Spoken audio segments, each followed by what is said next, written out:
lighters flick, the flames ignite. Get lit, get loose, feel the night. Marijuana, happy hour. Feel the surge, the leafy power.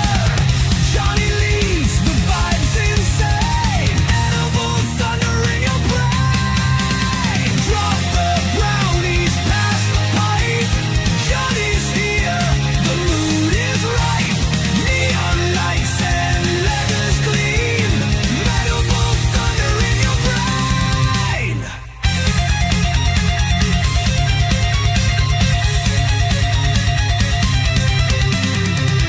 Drop the brownies, pass the pipe. Johnny's here, the mood is right. Neon lights and leathers gleam. Metal crashing with the train. Marijuana, happy hour. Feel the surge, the leafy power. Johnny leads, the vibes insane. Hey, producer Rick here. Just wanted to say thanks for watching and listening to the MHH Network to all our followers, haters, and occasional viewers. Be sure to like, comment, and follow, as if you don't already know how the internet works. Want to see more? Of course you do.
stupid.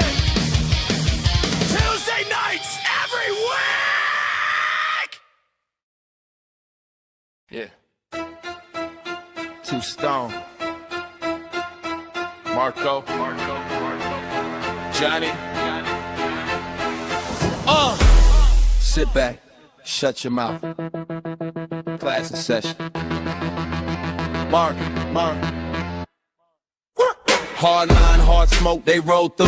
Heavy tattoos, black tees, eyes low, steady. Every block know the names, talk soft when they mention two kings at the table. You just here for the tension. Pull up, curb lane, big laugh, no flinch. They been built for the pressure. You fold at an inch. All bark, they bite. You bark, they grin. You thought it was a game, they came here to win. Too Stone with Marco and Johnny.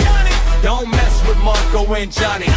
Don't press on. Hello, everybody. We are live tonight. It is TWO Stone live from Pahrump, Nevada, and an undisclosed location in the Northwest. In the Northwest. Just fucking too stoned. Marco is here. I'm here. Damn I'm Johnny. right. Spec, shut your mouth. I don't even mind that we're listening to this again. I actually fuck with this song heavy.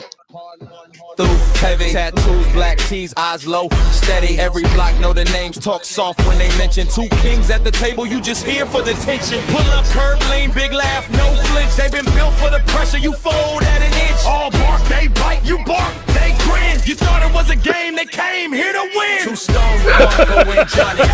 Don't mess with Marco and Johnny. No. Don't press on Marco and Johnny. Toughest, strongest in the hood, they run it. Too Stone with Marco and Johnny. Don't test out Marco and Johnny.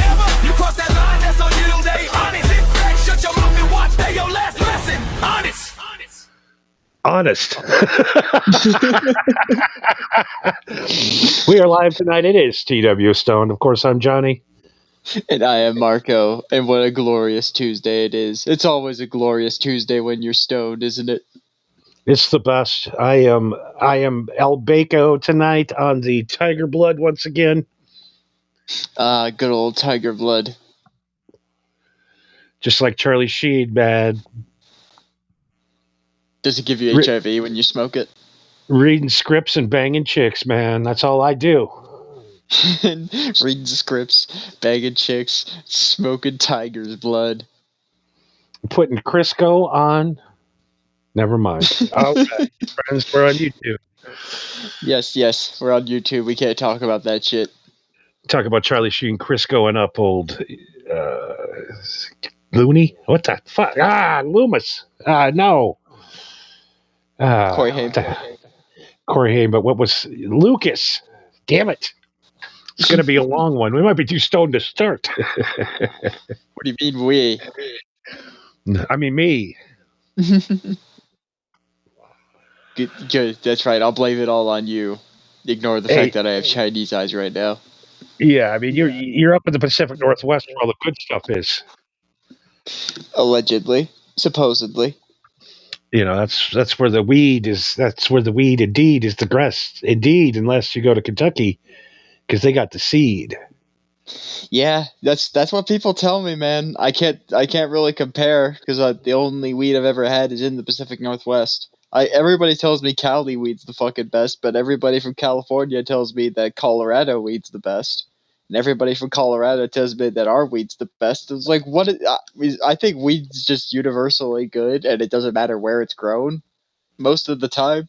But there are some places where, like, oh yeah, there's weed dispensaries in fucking. I'm trying to think where, like, fucking Ohio, or no, Oklahoma. I mean. You know, like, or some bumfuck state in this country where it's like, oh yeah, there's grower ops in there. It's like there's nothing but flatlands. There's no like, so what? You're just gonna build a giant ass Amazon factory in the middle of fucking nowhere that's just gonna be pumping heat 24/7. Yeah, absolutely. They made weed illegal in Oklahoma because they said it was taking too much water from the farmers. Oh, what the fuck ever, dude. There are more dispensaries in Oklahoma per square feet than anywhere else in the world. Okay, yeah, that's the thing with Oklahoma is that you can't grow it, but you can sell it in dispensaries. Paz says, "Too stoned to start the show." Put that on a T-shirt. That's a good idea, actually. Too stoned to start the show. Got to go. Too stoned to start the show. That's why we had AI make this song. Yeah, Oklahoma is like it's full medical, and it's basically you go to a dispensary and there's a doctor in the back. You mean like what's on the screen here? Yeah, and he's like, "Do you need? What's wrong with you? You have insomnia? Yeah. Okay, there you go. There's your prescription." I mean, why not just make it legal? What the fuck is the point? But they voted down it. They voted down recreational marijuana because it was going to take too much water from the farmers.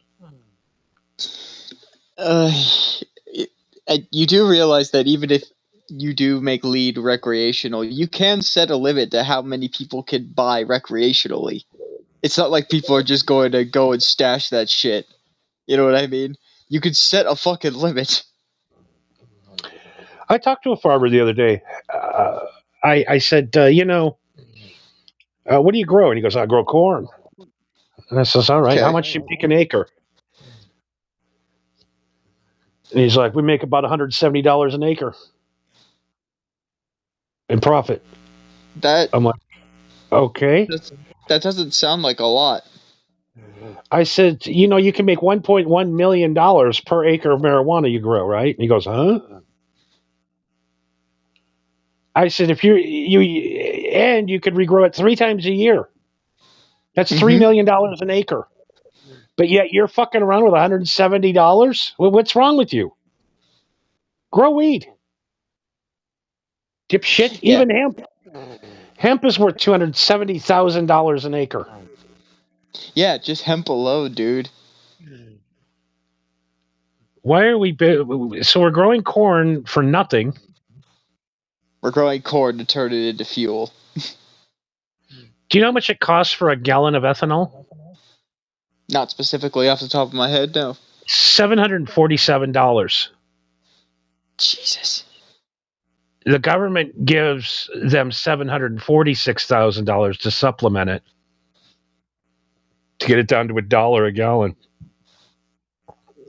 God damn. So it's a scam.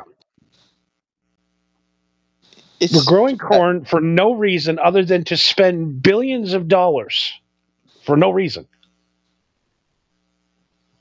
So we feel better about having a little 10% ethanol in our gas? Yeah, that arguably does even more damage to our cars, so that we have to buy more cars. It's just ridiculous out there. The marijuana industry is fucked. It really is, man. It really is. And it's very bizarre because you can't even really compare it to like alcohol or prohibition or anything like that. Because at least during the prohibition era, or leading up to prohibition, it was really clear. It's just like, all right, if you wanted to drink, you go to this city. If you didn't want to drink, you stay the fuck over there. It was pretty goddamn clear. But now it's not like that anymore. No, and I'm getting to the point where these dispensaries are starting to get on my fucking nerves. These guys that work there. I know, dude. That's why I don't know if they have them in your area, but in dispensaries they usually have some sort of fast tracking system. I always use it every chance I can so I could just walk in, get my shit, go home. Yeah, I mean, I went in today and got weed, and the guy was way too excited. How can I help you today? What are you looking for? I'm like, just give me a second, all right? It's my first time in. Let me look. Well, that's why he was excited. He didn't recognize you. What kind of high are you looking for? What are you looking for? Body high? What kind of high? What are you looking for? What do you want? You want edibles? I want it all. Shut up. Listen, if the situation was different, I would literally put a gun to your head and say, put all this shit in the bag. Does that answer your question? And then you're like, are you pushing this shit on me because you can't sell it? Or is it something you actually recommend? Because I've worked at retail stores where like, push the shit we can't sell, or at the restaurant, push the special because the meat's getting old. Yeah. My tattoo artist told me that there was only one time he went to Colorado and went to a dispensary there, and he walked in and he went up to the counter and he was just like, where's your guys' menu? And he said that the guy at the counter just looked at him with like the most dumbfounded look on his face. He's just like, menu? What are you talking about? And he was just like, you know what? Never mind. I'll take that, and that. Yeah, Colorado has had it legal so long that the gig is up. They don't do that bullshit like they do at the No. dispensaries in Nevada I and some know. of the newer places. It's so bizarre. But it's got to be because they're at a higher elevation, right? It's got to fuck with their weed. There's something there because every time I went to a Colorado dispensary, they got the weird in their jars. They got the bottom shelf, middle shelf, and top shelf. So he asks the guy, "What do you like?" He goes, "This will get you kind of high. This will get you high. This will get you really high. Do you want to get really high? There you go." You're looking for more of a head rush or more of a body high. What the fuck's a body high? Get the fuck out of here with that. A body high. I'll give you a body high. Coda 4150 is here and stoned. Stoned. Welcome. You're just in time, and thank you for reporting. Yeah, I mean, it's just I just want to get high, man. We don't need 16,000 different flavors. Yeah, I'm simultaneously the greatest and worst customer at a dispensary because, for one, I just walk in and get anything. It's just like, does it get you high?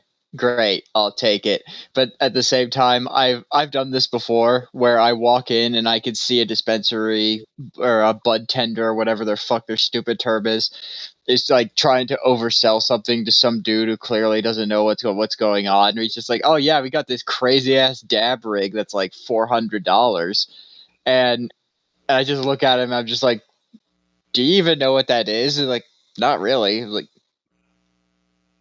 have you ever done dabs or oil before? He's like, kind of. Like, okay, get one of those batteries. They're $15. If you don't like it, you can get rid of it and go back to flour. He's like, yeah, that sounds good. I'll do that. And the fucking budtender is just staring at me, burning lasers through my head. It's just like, fuck you, dude. You're trying to ruin this dude's experience just because you wanted to make extra money. Yeah, I fucking hate dab rigs. I don't want to fuck around with a torch when I'm smoking weed. That I mean, don't get me wrong. I'm not saying I'm against them, but that shit is like a science experiment sometimes. I remember when someone busted out a dab rig on me once. They was like, "Hey, we're gonna go smoke. You want to join me?" I was like, "Yeah, sure." Thinking we were gonna smoke a joint or pack a bowl or something, and then they pulled out the dab rig out of his backpack, and I'm just like, "What the fuck are we smoking? What the fuck is going on here? What is it?" Yeah, there's like, what kind of crack pipe is that? I don't want to freebase my weed. I just want to smoke a joint. Yeah. Cool pocket bong, I guess, but I mean, once you do dabs, your marijuana smoking experience is over. Dabs is like the equivalent of vodka in alcohol. yes. Like, when you become an alcoholic, all you do is drink vodka because it doesn't give you as bad of a hangover. But hitting them dabs, man, your chest in about a week is done. Well, yeah, it's because if you hit it like a fucking animal and you breathe it in with all your fucking lungs, then yeah. But if you're like me and you just take a few puffs every so often and then you cruise, then you're fine. It's like if someone just has a couple of beers every so often. Yeah, that are 100 proof each. Okay, they might be canned Moscow mules, but that's beside the point. I just having flashbacks of that little thing that you take the wax out with the little tool. Mm-hmm. And then you try to get the wax on the rig, and it goes everywhere but in the rig. You get that shit everywhere. It's all sticky. Oh, dude, I had a nectar collector at one point where it was basically a dab rig, but it had its own it was wrapped in silicone, and you heated up the tip and you sucked up the resin or the oil or whatever like a straw, and it basically has water inside of it that acts sort of like basically like a bong does. And I had a silicone tray for it. I had tools for that shit and everything. And the day that thing finally broke, I was just like, I feel like I should bury this thing. Like, this thing has been with me for like 2 years. Yeah, it's like a And family member. yeah, I know. It's like I put this thing through a lot of abuse, and it finally died. I kind of like, I feel like I need to bury it and give it a 20-gun salute, 21-gun salute, I mean. I had the same problem too. I had a pipe that was given to me for a birthday present once, and it was the best pipe ever. Mm-hmm. A glass pipe. It hit perfect, but I had it for like 4 years. And one day, like for a week, I started getting really sick, like really bad chest pains, and I found out that my pipe was the one that was making me sick. Oh, is that the corncob pipe you were telling me about? Oh, that's a different one. That's a completely different story. But this just from not having a clean utensil, because you would clean it, but there would always be that junk that you could never get out of the top part. Mm-hmm. Yeah, I know what I know what you mean. Yeah, but yeah, after 4 years, yeah, I imagine that shit would get real bad. And I kept getting sicker and sicker and sicker, and I went to the hospital. I thought I was dying, and they couldn't figure it out. I couldn't figure it out either. Well, you kind of were. And then one day I just smoked a joint and didn't use the pipe for a couple of days, and because it was hitting it too hard. And all of a sudden I'm like, oh, I'm fine now. It was the fucking pipe that was making me sick. It was putting mold into my lungs. Yeah. Mm-hmm. So marijuana can be dangerous. Yeah, it can be dangerous if you're a slob. If you're a slob and you don't clean your pipes properly. I remember one time I got a pipe. It was like, just some nifty little pocket, like a standard pocket pipe that's like $20 or something, And so I literally bought it that day, and I brought it over, showed it to my friends. I was like, hey, let's go smoke and commemorate me buying my new pipe. I'm like, yeah, sure. So, you're just smoking and passing it along. I take like a second or third hit, and then I go to pass it, and it literally just slips out of my hand and hits the sidewalk and shatters. No. It was like, I had that for like 3 hours at most, and it just fucking shattered onto the sidewalk. And it was a good thing that I was already smoking to begin with, because I couldn't help but laugh. I was just like, are you fucking serious? Oh my God. I think every pot smoker has a natural progression of tools and bowls. And Mm-hmm. I remember I first started out with the metal pipe with the screen. Yes. Mm-hmm. Oh my God, the fucking pipe would get so hot it would burn your fingers. Yeah, and how long did it take you before you got sick of burning your fingers? Almost a year. Yeah, exactly. Metal pipe is still a solid pipe, though. I mean, and then you put it in your pocket, you burn your thigh. Yeah, I wouldn't put a pipe in my pocket. And then every man makes his first purchase of his $30 plastic bong. Ugh, yeah. And then your love affair starts with your bong for about 2 years or so. Yeah, because it's not enough that you have microplastics in your blood, in your testicles, in your brain. Let's get microplastics in your lungs while we're at it. And then every stoner goes, you know what? Today's the day. I'm going to go buy my $200 glass bong. Yeah, you eventually hit that point where you're just like, I've been smoking weed for about 2-3 years straight now. I think it's a reasonable amount of time for me to say I can own a bong now. And then within a week, that glass bong is broken. Every guy that's went and spent a lot of money on their first bong has always broke it. Well, that's because usually people use bongs to pass it around and share with other people. I had a bong at one point, and I kept that shit to myself. That was mine. If I broke it, then it was my fault. You know what I mean? I've taken up more bongs with my shorts than any other person. For some reason, I wear the big, my shorts down to my knees. Mm-hmm. I'm heterosexual, unlike these new homos with their tight jeans and their shorts. But anyways, I digress.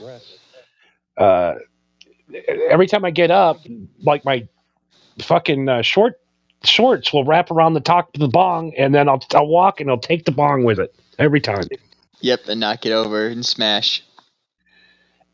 It's just me. I'm like the right height for my knee. My knees come right to the right height to where the top of the bong is. Apparently, every time I've done that 3 or 4 times, I think. Yeah, so bongs aren't for everybody, and I do mean that because every time I've ever seen a bong in like a party scenario or in a like a group living scenario, I was like, all right, how long have you had that bong? It's like, oh, we just got it like a couple of months ago. Like, give it another month. Yeah, I used to do the Mountain Dew bongs back in the day. Well, with the 2-liter bottles? No, you'd pour Mountain Dew in your bong. Oh, I've never done that. That sounds horrible.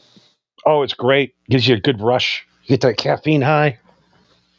Does it actually fucking work? I don't think so. I think it's all in your brain, but you think it works. I mean, it wouldn't surprise me if it did work, but also wouldn't surprise me if it didn't. I've done stupid shit. And then after that, you find yourself your good glass buddy, your nice glass pipe that's with you at all times. Yep. Never lets you down. Good and sturdy. And then you become an old man, and then you go 2 ways. I haven't smoked out of a pipe now in almost a year. Yeah. Well, as we've already established, you can't be bothered to clean pipes anyway. Yeah, so I switched to joints. So when all of your gear goes, and you're old and you're crotchety like I am now at 38. Like I've had it with the bongs, the pipes. I'm sick of my fingers getting all dirty, and you know what I mean. I hate the bottom of my fingers having that black stain on them. All of my clothes smell like bong water. Oh God! And when you spill bong water on your carpet, man, game over. Yep. Yeah. It's not good. No. But there's 2 ways you go when you get old. You go either you go joints like I have now, or you go one hitter. Mm-hmm. Yep. I think guys that use one hitters are psychos. They're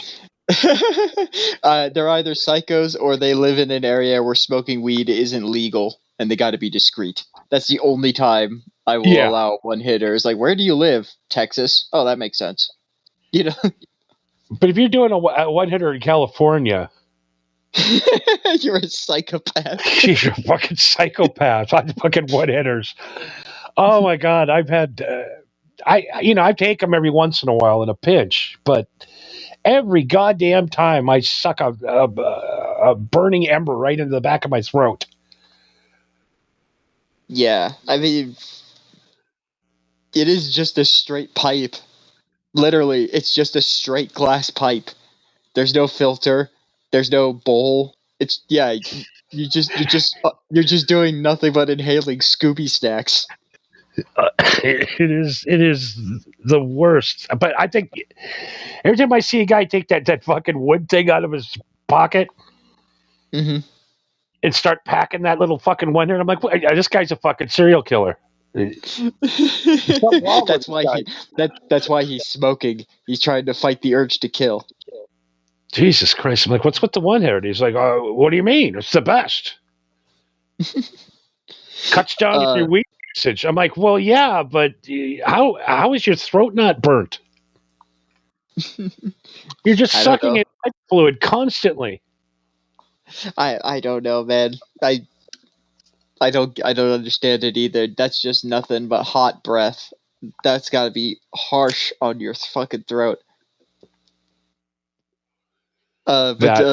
Speaking of one-hitters and psychopaths, it did remind me of a thing that I saw where it was a guy who said that at one time he was in France to go to like a music festival, like an EDM festival or something like that, and he smelled weed, and he looked around, and he eventually saw that there was this French dude, and he had a one-hitter, and he was smoking it, and then he put the one-hitter away, and then he pulled out a joint, lit the joint, and smoked it.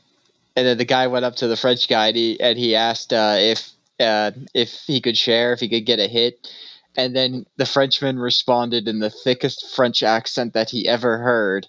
No, I am what you say selfish. That's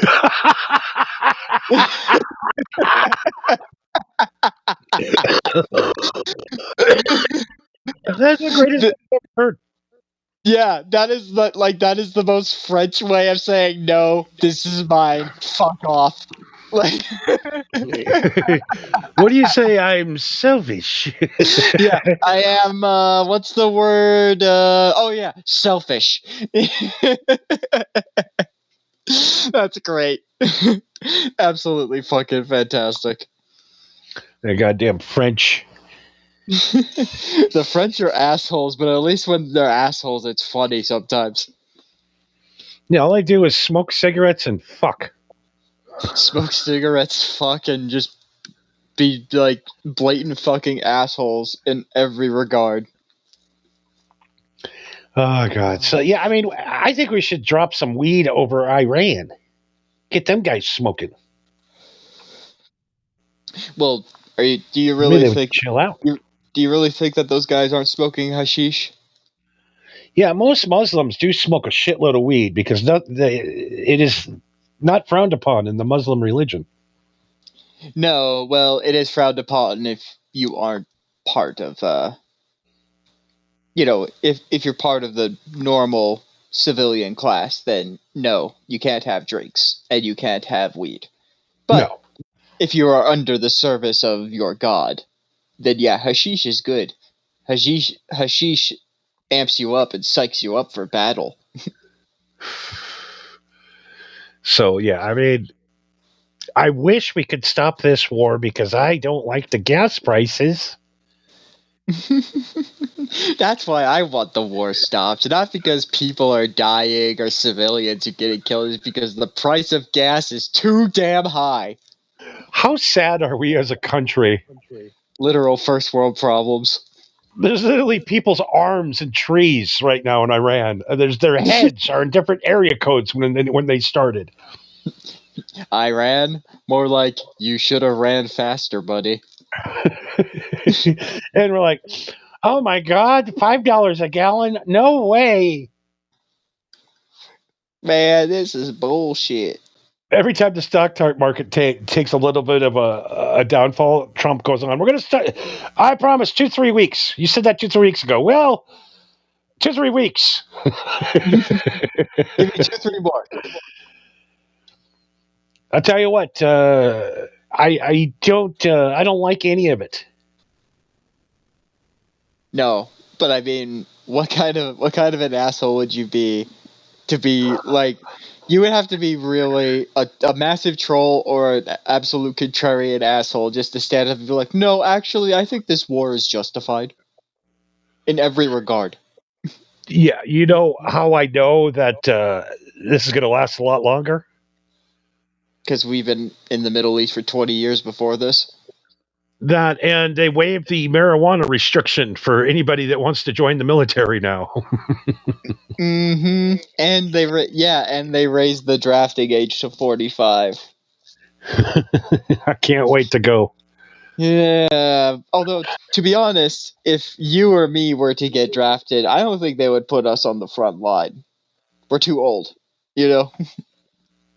Yeah, I'm gonna go. I'm too tall. I'm gonna get some like stilt shoes or something to show up. And I'm gay and I'm too tall. I guess you can't get out for being gay anymore. No, they don't care anymore. I hide, not Iran. I just like a T-Rex. If they see movement, you are done. Yeah. That's pretty much what's going on over there. If it moves, it dies. It just sucks. It just sucks that we can't figure this out by now. It's 2026. We got Google. It's come on. current year, for fuck's sake. Why can't we? All these bombs. Come on. Only bombs that should be dropped are on my shows.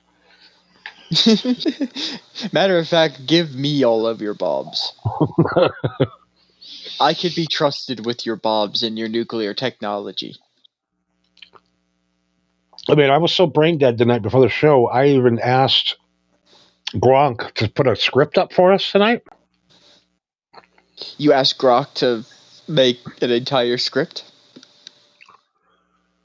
Is that true? The U.S. raised the drafting age to 45? Yes, that is true. Yes, that just happened. Yes, that is true. So, yeah. It was so bad, I'm like, there's no way we'll ever do this. Do you happen to have it? It's like, hey, fam, let's get lifted tonight. Oh, Jesus, no. And it's like the full script of what we're supposed to be talking with each other. Oh, I'm like, no way. God. No, I ain't doing it. Yeah, like immediately from the first sentence, just no, absolutely not. It's like they wrote out a typical marijuana show. Yep. But I mean, that is what you asked for. I know, but my God. I mean, it just shows up again so predictable. You can literally write out the script now before it starts. And that's 99% of every weed show. I know, but that's the thing, though, is that you and I both is like, yeah, we're obviously weed guys. We support marijuana. We think that marijuana should be legalized in all 50 states. But we're not the absolute stereotypical marijuana guys. At least from what I can tell, you know? Yeah, I mean, why tell people that are listening to you about what they already know? It's like... Yeah, why lean into the stereotype? You know what you like to smoke. We're not going to change your mind. We're not going to go, hey, why don't you go out and check out the Red Ranger strain? Nobody's going to listen to us. Yeah, that's all we're going to do on the show is just review weed that we're smoking. Do you have any idea how many times we're going to be doing the same episode over and over again? That's one thing. If we catch ourselves repeating one thing we even talked about a year ago, we're like, we talked about that. I know. It's like we've done that bit already. Hopefully I'm good because I'm 100% mentally disabled, but well, we'll see. Well, you've already been out of the military. You should be good. You've already been discharged. That's not necessarily true. Not either. I mean,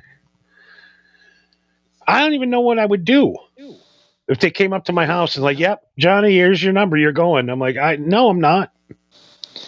Well, that's the thing. You could say, no, I'm not. And that's when they put a gun to your head and they say, yes, you are.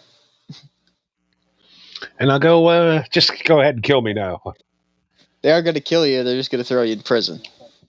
Yeah, that's right. And then people hate draft dodgers in prison, so they get beat up every day. Well, that's also military prison. Yeah, military prisoners aren't too fond of draft dodgers. No, they are not. Military guys are pretty intense. Yeah, that's. But like I said, if you or I were to get drafted, I think we're too old to be on the front line. They might make us drive the truck, at worst. You know. Yeah, I know. My great I think it was my great grandpa, maybe, or maybe my great grandpa was in World War II, Damn. and he was a cook. Ah, he was a cookie. He was a cook. Yeah. So for all these years, every Labor Day he came with his medals on and all that. That old guy, old Gramps. Hey man, you don't know what. I was in World War II. No, you weren't. You were peeling fucking potatoes. You weren't on the front line. You don't know that, man. You don't know what he did. Just because he was a cook doesn't mean he hasn't killed people. I've heard a lot of this. Like one story I heard that was absolutely fucking crazy was back in. I think it was during Desert Storm. There was this soldier who told the story about their cook, who he came up with this idea for chocolate dipped strawberries, where he's like, I don't know how he did it, but somehow he got strawberries sent out, and he would melt Hershey's chocolate bars and dip the strawberries in it, and then he would give that out to the soldiers as like a bit of a treat, And so he said that one day they were just minding their own business, and some insurgents fired a rocket into the base, and it just so happened to land in the building where the strawberries were being held in refrigeration. And as everybody was like looking at the debris in the building, going like, "Oh my god, what the fuck just happened?" The next thing that they hear is the cook just jumping on a mounted machine gun and just unloading into the hill where the missile came from. It's like, you motherfuckers! It just You fucking got our fucking strawberries, you cocksucker. He just lost his fucking shit and just unloaded into the hill. And they said that, like, I think they said he killed 5 of them. And like, just on a mounted machine gun, they were like, "Holy shit, dude!" Over fucking strawberries. You could shoot the fucking anything else, but you fucking shot our dessert, you cocksucker. Yeah, do you have any idea how many strings I had to pull to get those strawberries, you fucking assholes?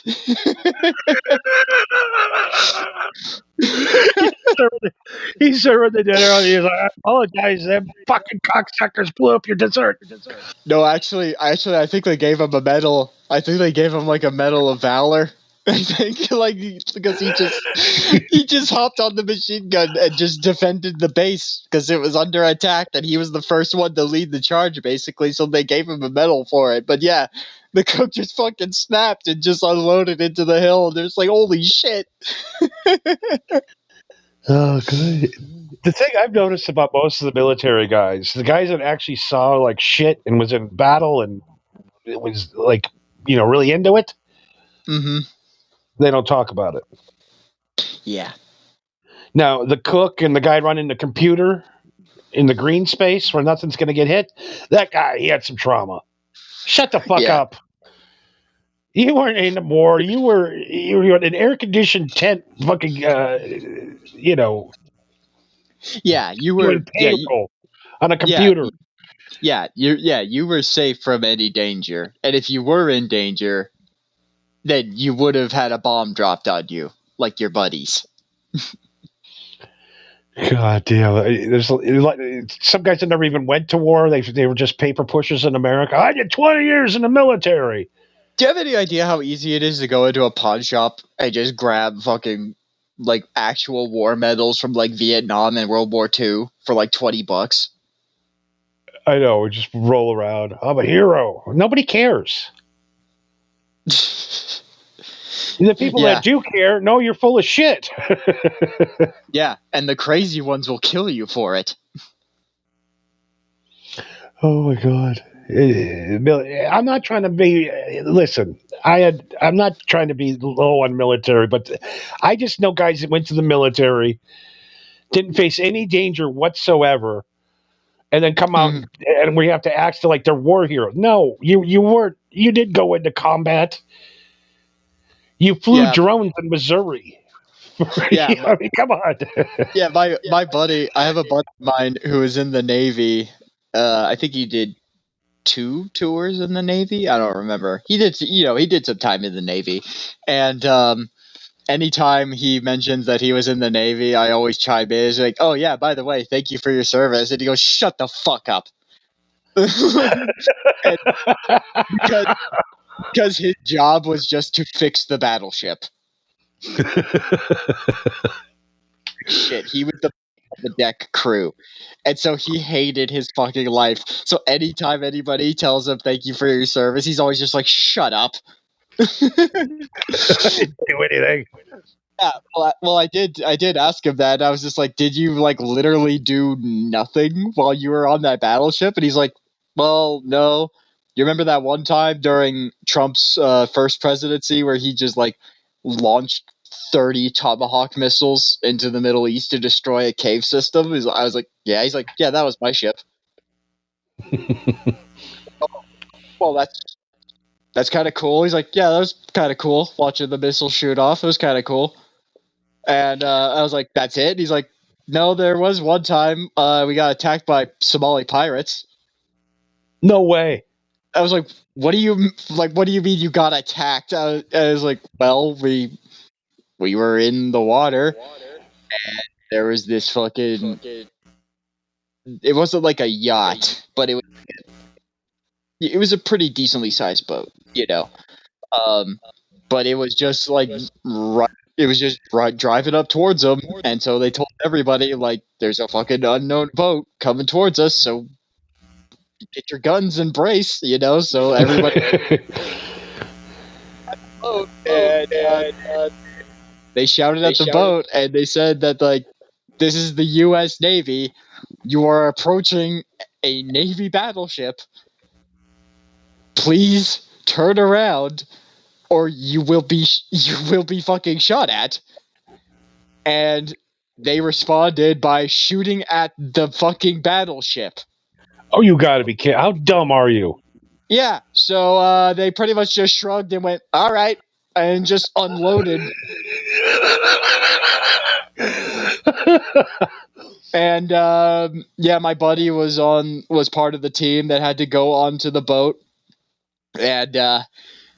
And he said, like, yeah, it was pretty fucked.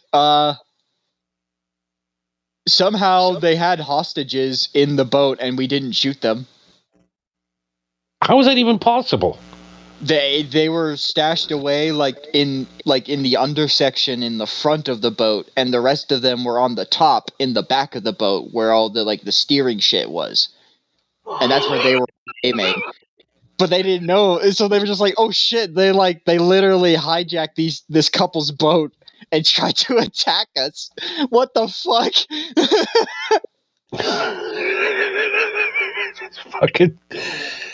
fucking Somalians, man. They, and then Minneapolis just wants them to live there. Not all of them are pirates, but well, yeah. Most of them are raised by them, at least. The smart ones, because they're not dead. Yeah, I don't know. I don't know if I'm drafted. I'm fucking. I can't fight. I got a bad back. I'm lazy. How lazy are you gonna be when you have a gun to your head? I don't know. I think I might just take the bullet. Really? You would be that dude that they would make an example of? Yeah, I mean, I don't know if I want to be running through the Iranian desert, with a machine gun. So you'd rather just die now over die later? Yeah, I mean, the stress has got to get to you. Well, yeah, if it doesn't get to you in the war, it'll get to you later, right? It's going to change you. Yeah, it does. It definitely unnecessary. The ground war has always been 1,000% unnecessary. Well, for a certain... It's guys on both sides just collecting paychecks. They really don't even have a beef with each other. Well, until you shoot at me, then I snap and want to kill all of you. Exactly. On my fucking strawberries, you cocksuckers. Yeah, you destroyed my strawberries. What did they do to you? I think you should be able to smoke weed at war, like they did in Nam. Yeah, although they weren't necessarily allowed to, but it was also that point of like, what are you gonna do? Report me? I'm probably gonna be dead by the time I make it back anyway. I'm literally smoking weed out of a 12 gauge shotgun right now. Fuck off. Yeah, and the enemy can't smell it from 5 miles away. No, That because don't we're literally in a fucking jungle. It smells like shit everywhere we go. You could smell fucking marijuana and cologne. That's what we lost. But I mean, can you really blame them? I don't know. Yeah, I don't want to go to war. No one does. I mean, and fucking kids in the 70s that were in high school and went graduation and right over to the jungle. My God. Yeah, and that's definitely fucked up people in my family for sure. It's fucked up generations. Yeah. Cancer and diseases and weird shit that the government did to those guys. Yeah, just so that we could fight communism and lose. Jesus Christ, and now we're fighting Iran and we're never going to win. Iran's too big. I mean, it's big, but it's also just a giant ass fucking desert. I don't know. Maybe you get to wear those cool hats. With the white hats with the things on the back, like the French Foreign Legion used to wear. Yeah, like fucking Lords of Arabia. That's what I'm gonna do. I'm gonna use AI to make Trump as Lords of Arabia, and he's like charging into battle on horseback and shit. Oh my God! I would use every deferment known to man. I would get online. What will get me thrown out of the military right now? I imagine throwing hands against a superior officer. Like if you tried to punch your drill sergeant every time you could, I imagine that would be a pretty good way to get kicked out, right? I know my friends got kicked out for being gay. Well, yeah, but that was back in the early 2000s, I imagine. Yeah, but they told him. He goes, okay. I want you guys. Well, if you guys are in so much love, I want to see you guys make out and grab each other's cocks. Yeah, okay. You're gay. Prove it. Literally, that's what the guy did. Because thinking that they'd be looking at each other and go, oh, fuck, all right, we're going back. He goes, nope. We full on made out passionately and grabbed each other's cocks. Because we had to get the fuck out of there. We could not handle it. They made it 6 days in basic training, and they couldn't handle it. Yeah, we realized that we're gay, and we're going to we want to go to a state and get married and have gay babies. Yeah, and those were the two toughest guys in high school. The things you do to get out of the military. I mean, that show MASH, that clearer guy wear a dress every day to get out, and they still wouldn't let him out. I mean, would you do that? I would do absolutely anything to get out of it. I'm going to go on record right now. I am a fucking pussy. I think guns are too loud when they go bang. It scares me.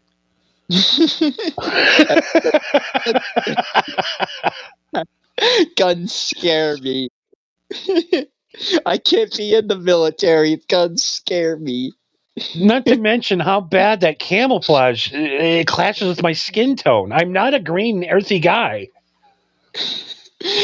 I would love to see Johnny in basic training. They hand you a fucking rifle, and you're just shaking, and you pull the trigger, and you're like, "Oh, my shoulder, and my wrists, and my ears." Ah.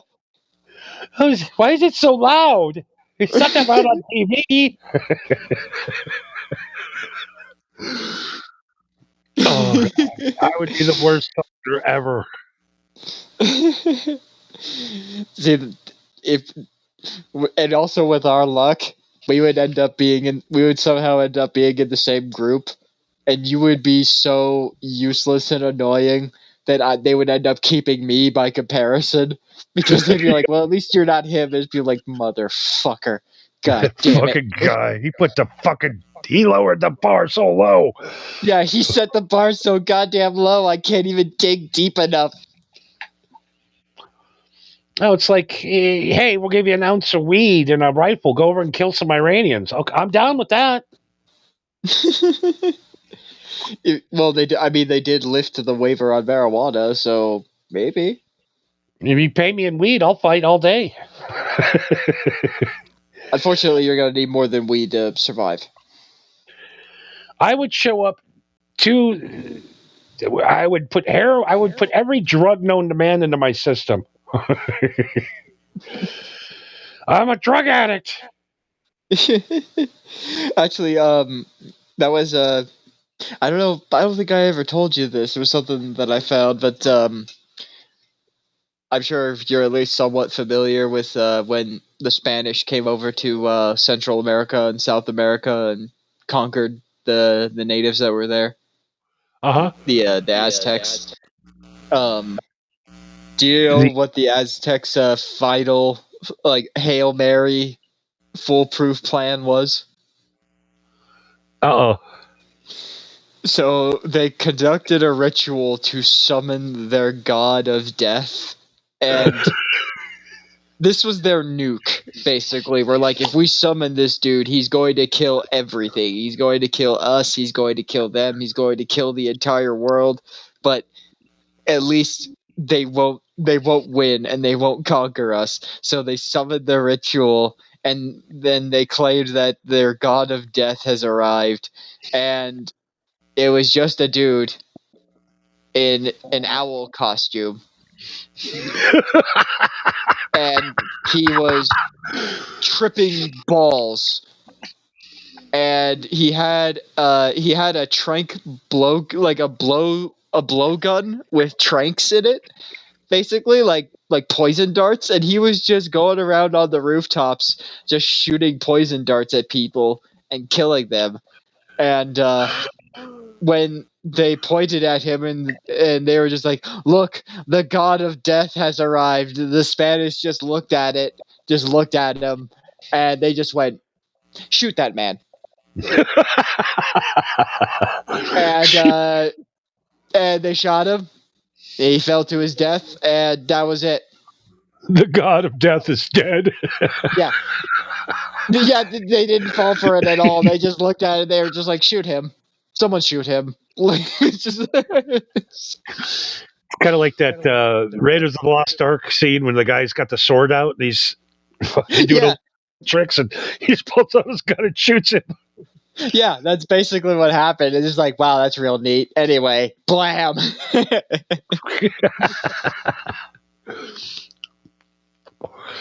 Oh, shit. Oh, Jesus.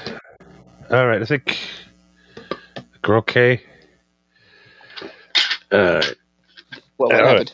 I just put a cigarette out on the top of my Coke bottle accidentally going to the ashtray, and there's still missing fire somewhere. Well, if I start smelling smoke, I'll look and find it, but I think we're all right. Okay. Stay tuned. Does Johnny burn the studio down? It's a matter of time. I mean, you did almost burn down your condo once. That I don't know if I told the story of burning my sack yet. Your nut sack? Yeah. No, I don't think I don't know if you've ever told that one. Yeah, well, this happened last week. Oh, well then, yeah, you definitely didn't tell it then. So I'm driving, and I have the one of the shittiest cars ever made, the Kia Soul. And I was smoking the car because I don't care, it doesn't matter. It's a Kia Soul. I don't know how I did it. Somehow I hit the visor with the cherry. knocked the cherry off, and it went right through my sweatpants, through my underwear, and my sack was on fire.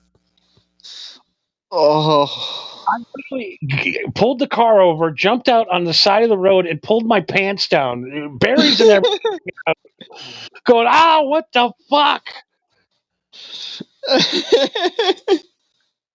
And then it fell down. It hit my sock, and it was in my shoe. I had to kick my shoe off. That fucking thing was out to get me. Were people honking at you? No, thank God there was nobody out around at the time. I'm like, oh my God, thank God this wasn't rush hour in Vegas. Yeah, that would have been real bad. Someone would have called the cops on you for sure. Now, there might be a neighborhood ring camera. Someone has that footage.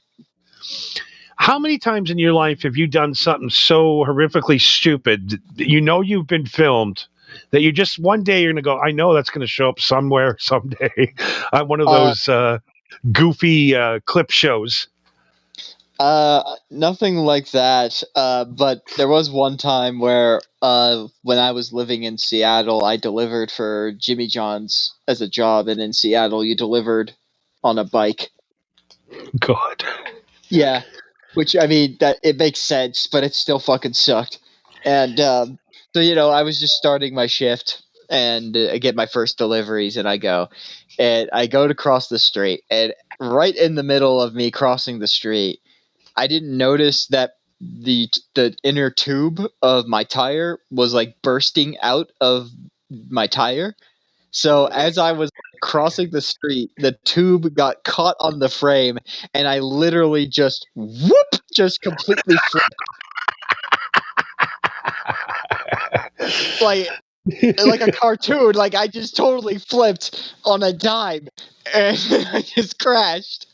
And so I just completely fucking embarrassed myself in front of everybody that was in those cars, and I just picked up the bike. And, I just took it into the shop and got it fixed, and then went on with my day. And then fast forward to later on in the day, to like later in the evening. My tattoo artist works at a tattoo shop that was right next door, and the owner of the tattoo shop walks in, and he is smiling ear to ear as he's walking in. And this guy never comes in to order his own sandwich. He always makes the fucking apprentices come in and get the sandwich. Yeah. So the fact that he's coming in here and he's smiling is already like, oh no, what the fuck does this dude want? And he comes in and he places the order for the sandwiches, and I ring him up, and they're making the sandwiches, and then he looks at me and he goes, "Hey, were you the guy that flipped over on his bike this morning?" And I just like, yeah. And then he just started cackling like a madman, like practically like pointing and laughing at my face, just laughing hysterically. And he was just like, "You did that shit right in front of my car." And he's like, "Man, I was having such a shit day. I let my dog out, and he just ran out the door, and I had to chase it down. My girlfriend was bitching at me. Traffic sucked. I was late. And as I was pulling up, you just flipped over right in front of me." He's like, "That's better." I was like, "You're welcome, I guess." Yeah. Well, I guess the best question is, did the sandwiches survive? Yeah, the sandwiches were fine. I just like flipped over, and then I like landed on my side. You know what I mean? Like I pretty much just like I tried to like Superman it, essentially, And how pissed off are you now with these fucking assholes with the electric bikes doing that same job? Could you imagine if you had an electric bike back then? Oh, dude, I would have killed for an electric bike back then. Oh God! I took my my ATV out Saturday again. You took it dune hopping? Yeah, I took it out on the trail again, and I dumped it. What do you mean? Well, I thought I could make this hill. It's kind of a hill. Mhm. It's kind of sideways, and I went and I gunned it, and it just wouldn't. It just stopped moving. It's like, and I could feel it. I'm losing it, and I just jumped off, and it fucking rolled all the way down the hill. So it's fucked. It's completely fucked. I mean, it still runs, but the handlebars are crooked. You should see me try to drive it home. It's so funny. Well, like, you could get that fixed, right? You have a warranty, right? Yeah, I mean, I took it into the shop, and they says, it's going to be about a month. A month?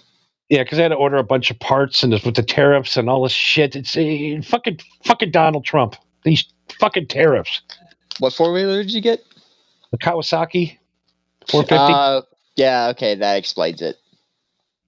And it broke pretty much every piece of plastic on it. I would imagine so. I was going to put a picture up. I forgot. But yeah, I completely ruined it. And fucked my knee up jumping off of it. Yeah. That's it. I'm going to get it fixed up, and then I'm going to sell it. I'm done. That's it. Takes one mishap, and I'm done. Don't be a bitch. I'm scared of it. Which is why you don't be a bitch. See, that's why I'm not good for the draft. See, this is everybody likes to go on about women and fatherless behavior. This is what a man with fatherless behavior. What happens is that if something scares him and he goes, no, that scares me, I don't want to do it. Meanwhile, I had a dad where I was on a 4-wheeler and I fell and I like scraped my knee or something. And I was just like, ow, that really hurt. I'm about to cry. And he goes up to me and he's like, no, you're not bleeding. Your knee isn't going to fall off. You're fine. Get back on the 4-wheeler and drive. I like too how like every single guy that was out there with me is like, "Are you okay? Are you okay? Are you okay?" And I think that maybe they'd help me going back down the hill or something. Mm-hmm. After about 4, "Are you okay?" So I go, "Yeah, I'm okay." And they're like, "All right then," and they took off. I'm like, "Fuck you! Help me!" You could have asked him for a ride. Well, they didn't even offer. It was just like, "Are you okay? Okay, if you're okay, we're leaving. Fuck you, walk." Well, yeah, they were making sure that you weren't fucking like severely injured or something. Do you know how painful it was for me walking back down that mountain? With a broken 4-wheeler? The 4-wheeler's on the bottom. I had to go down and get it. Walk back down. Oh, that's right. Yeah. Not a mountain, it was a hill. So try not being too dramatic. Yeah, so I fell off of a mountain. No, it was a hill with not that big of an incline. Why didn't you just curl into a ball and roll down like Sonic? I probably should have.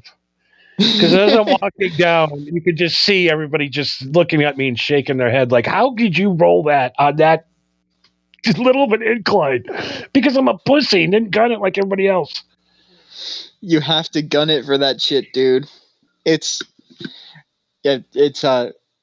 reminds me of that fucking I don't know if you remember, but it was that bit in the Simpsons movie when Homer had to ride that motorcycle in that big circle, that metal circle in the circus, and Lisa's yelling at him.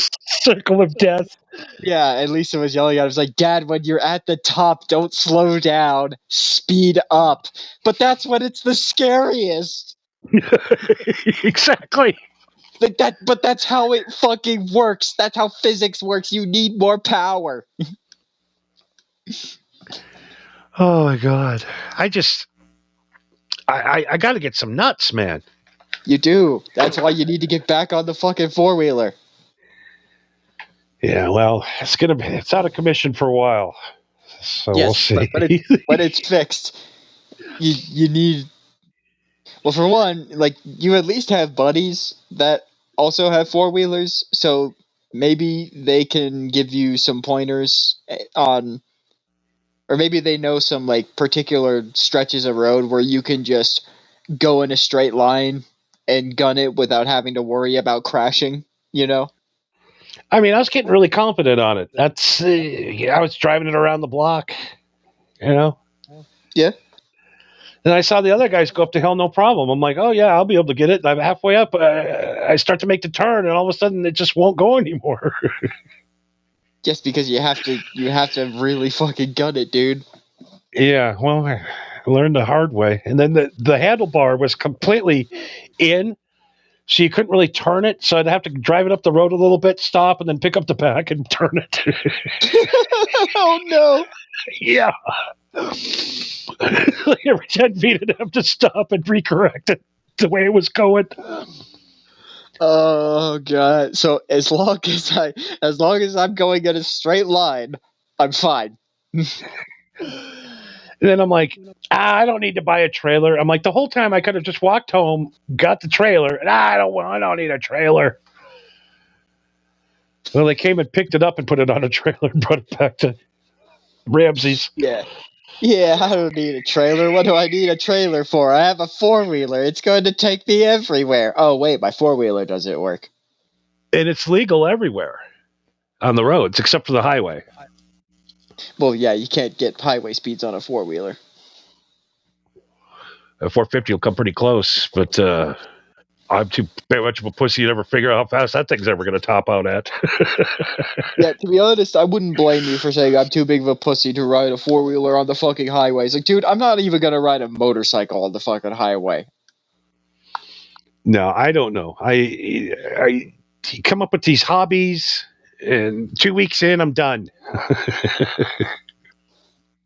Yes, but the problem is this hobby is one that's really expensive, and it's one that you really shouldn't. It's not like fucking wood carving or something where you're just like, whatever, I don't like this anymore. It's like, you put a lot of money into a fucking 4-wheeler. You know what I mean? Like, if you really want to get rid of it, you better be sure. Yeah, you know, the sad thing is, the only reason I bought the 4-wheeler is because those guys were out. Tiffany 6967 Andromeda Azteco Spotify. Andromeda at Zico's. Is that a plug? You plug in your stuff? Cool, plug away. Yeah, go ahead. I'll check it out. Maybe tell us the premise. Andromeda is the closest galaxy to the Milky Way, so that's the only thing I have to go off of. Oh yeah, maybe they got a new hit song, Azteco, on the Spotify. What is that, Zecco? I bet some kind of Aztec kind of thing. I think when you talked about the Aztec owl of death, I think you summoned Tiffany 6967. Zecco is the Aztec god of death. That's just a dude in an owl costume. And I'm going on record. I'm a bigger fan of 67 than 69. 67 is you do me and I'll catch you later. IOU. It's a 67. That's what I thought all those kids were talking about, 6'7". I'm like, yeah, that's funny. They're like, you get it? I'm like, yeah. They're like, that's not what it is. I'm like, oh, okay.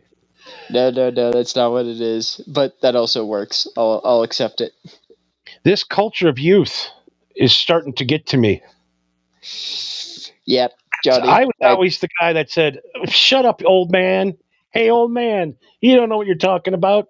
Guess what? They all did. They all knew what they were talking about. Yeah, and now you're the old man. 38, 50 years ago, that was a young guy. Now I'm ancient. I'm almost out of the demo. I got 3 years left in the demo. I'm done.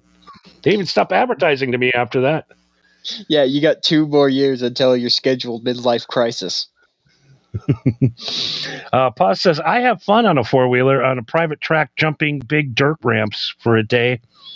Not once touched one since because wrecking one will mess you up. Exactly, Paz. I'm all fucked up now after rolling my quad. Yes, but you dressed for the crash, not the ride. Yeah, well, thank God I got all the protective gear. Yes, yes. Thank God you had the protective gear. You should always wear protective gear. I don't care if it makes you look stupid. You should always wear protective gear when you're doing shit like that. And I honestly think the knee pad itself is the thing that fucked my knee up.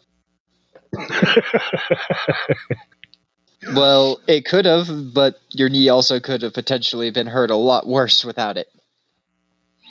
Pause says, during in the 69 position where only one person has pleasure, I think that's called a 60. I call a refund for that. A 60 is a refund. The 60 is when you come back for the 67. That's when you get back to him later. Is the 60? Yeah, are you with a short lady? And you can't reach? That's the 60 when the size difference fails. I can't get my head up. I don't know. I've never been a big fan of the old 69. Me neither, to be honest. Yeah, it's kind of like blowing yourself. I don't know how else to describe it. I wouldn't describe it like that, but sure. You know, when you blow yourself, it's more, you get the sensation of blowing someone more than getting blown. Let's leave it at that. I think it was Ron Jeremy that said sucking your own dick feels great up until the moment that you realize you have a dick in your mouth.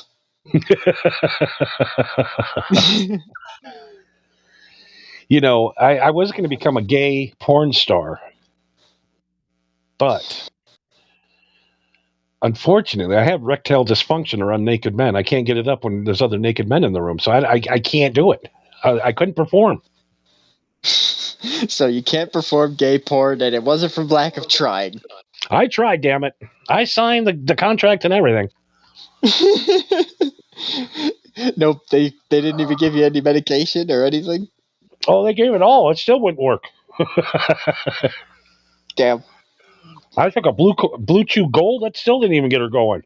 Hey, Blue Chew, give us a sponsor and have Johnny be your patient zero. Apparently your shit doesn't work on him. Blue Chew is so good, Johnny will do gay porn with it. Will this turn Johnny homosexual? Oh, God. So big shout out to Big Weed TV. Big shout out. Ted season 2 was out, and it is fantastic. Is it? Oh, my God. It is the best stoner comedy ever made. I'll have to check it out. Then. To be honest, the first few seasons of Ted seemed kind of meh. This season is out of hand. These guys is fucking hilarious. The mom ends up in jail. I mean, it's just probably the only good thing that's been on TV in 5 years. That's saying something. I'm trying to think what else I've sat and watched and actually laughed out loud. Other than Sunny in Philadelphia. Yep. And I'm trying to think if there's any other TV shows that are any good. I watched every sitcom on CBS. Not one of them's good. The Neighborhood, I'm trying to think what else. The one about the store. It's called Super Center or something like that. There's a teacher's one. It's all bad. Yeah, and there's reality TVs for cops and firemen and EMTs and all that shit. Do you know what people are watching more than anything right now? Do I really want to know? It's them live cop videos on YouTube. You can't get enough. Yeah, the body cam videos. Pa says he watched some of Ted. What do you think of it? But I think it's. I mean, I was almost pissing my pants laughing last night watching it. I thought it was great. Yes, but also how stoned were you? That's also a factor in your critique. Well, I think you know the question of that after streaming with me last night. How stoned I was at the end of the night. Holy shit! So pretty high on the scale. Yeah. He's talking about the one where they called the 976 number from the school basement. He racked up like a $10,000 phone bill at the school. Excellent. God, how sad. I'm trying to think. That'd be like my mom's age, I think, right? Where they used to call up and pay money to hear people phone sex. Yeah, I think, but I mean, that shit was still going on in like the early 2000s. Yeah, I've done it a couple of times. By the time my balls dropped, the internet was a lot more prevalent, so I didn't have to worry about that. Yeah, I mean, we were just starting to get good internet. YouTube videos were almost, it was, around 2000. I was, 13 years old. The internet really didn't come into itself till about 2010. Yeah, it didn't really come to fruition. The only people that were really into the internet in the early 2000s were nerds or people that had to have a computer for their work. So they had to have internet. Yeah, I remember I went over, we used to go to this old guy's house he used to buy us beer, this old Vietnam vet guy. Well, yeah, he's got nothing better to do. And I think we were 12 at the time. So this would have been about 1999-ish. Okay. And he went to his house, and he's like, man, I composed, what do you call it, from Black Sabbath, War Pigs. I did the entire 8-minute, 36-song War Pigs on my computer. With MIDI, I'm guessing. With a MIDI and a DAWs. Oh, it's the greatest cover of War Pigs to ever exist. He said he spent 11 months doing that every day. Yep. And for it to go, for a thing to go beep, beep, beep, beep, beep, beep, beep, beep, beep, beep. It was just beeps. It wasn't even a song. It was no instruments. It was just a MIDI beep. Yep. And that was magic. Pause is also saying the dad wished upon a star and made his fire truck and had to leave a couple days because he realized he had become gay. The fire truck came alive. The fire truck's alive and it's gay. Well, yeah, he's working with firemen. I mean, firemen, he's got a lot of houses that are, founded with by men. Yeah. Actually, that reminds me. Have you ever heard that Hannibal Buress bit of it was like if I was a fireman, I would be the guy who drives like the fire pickup truck, like the fire SUV. Like what is his job? Does he just like show up to a building and that's on fire and just go, "Yep, that shit's on fire." Confirmed that is a fire. I should probably call this in. This looks pretty bad. I think I'd be an excellent fireman. I could probably teach people how to be a fireman. It can't be that hard, right? You just go up, just like you see this building over here. It's on fire. You see that over there? That's water. So what we're going to do is we're going to keep putting water onto the fire until there isn't fire anymore. Any questions? I talked to my Uncle Ray, used to be a firefighter down in St. Louis, on my dad's side. And he said that they would sit and fucking smoke weed and smoke coke and fucking get shit-faced every night at the fire station. Well, yeah, you had to be on standby. What else were you going to do? And he said right across the street was a nursing school. So he goes, dude, it was literally like the backstage of Molly Hatchet back in the 70s. Being the only black firefighter in St. Louis at the time, he goes, those chicks wanted to try the blackies. Oh, yeah, and he was a fireman, so that meant he had a secure job, too. He said that they would used to take chicks out in the fire trucks with them, and then when they would go on break, they would give them oral sex in the fire truck. Protected serve. And I go, well, what's the difference now? And he goes, you can't do a motherfucking thing. Nope. That's why he goes, he's retired. He goes, we can't even have a fucking Playboy in the bathroom anymore. Yeah, it's all corporate now. It's all by the book. He Although said think the best firefighters were the ones that were blackout drunk because they didn't give a fuck. They would run into the building without an oxygen tank. They didn't care. He goes, we put fires out way quicker back in the day when we were fucked up and wanted to get back to the pussy. He said there'd be 8-9 naked nursing students waiting there for us when we got back. And he's like, we want to get this thing out and we want to get home. Saying that actually makes a lot more sense when you think of like fire trucks now when they're trying to get to a fire. Yeah, they're roaring down the street, but they're a little bit more cautious about it.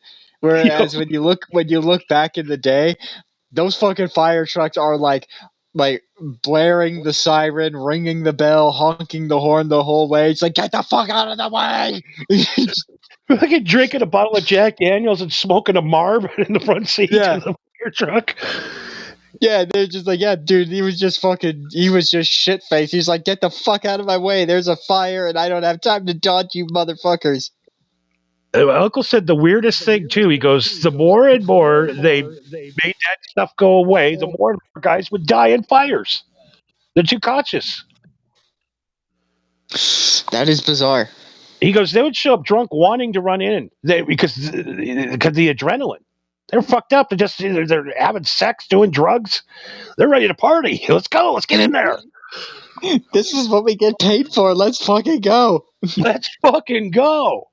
It's like, okay, Chief, when do we go in? Hold on. We got to get the paperwork ready to go here. Hey, can we start putting water on the fire yet? Hold on a second. We got to check and see if we can use the water here or not. Also, we have to make sure we also have to make sure that we're spraying it from the right angle, because if we damage any nearby property, then we're going to get sued. And the other thing too, the fire truck stays now there for like 5 hours after the fire. They're just hanging out because they don't want to go back to that boring firehouse with no alcohol. Yeah, it's like, what are you guys doing? Oh, we're sifting the ashes for evidence. Yeah, we just don't want to go back to that stuffy house again. Yeah. We can't even make sex jokes because we got a lady firefighter now. Actually, do you remember that thing that happened like a couple of years ago in Canada when it was like a group of like 50 or 60 all-female firefighters tried to do a demonstration to show that women are just as capable of putting out fires as men, and they ended up burning down the forest?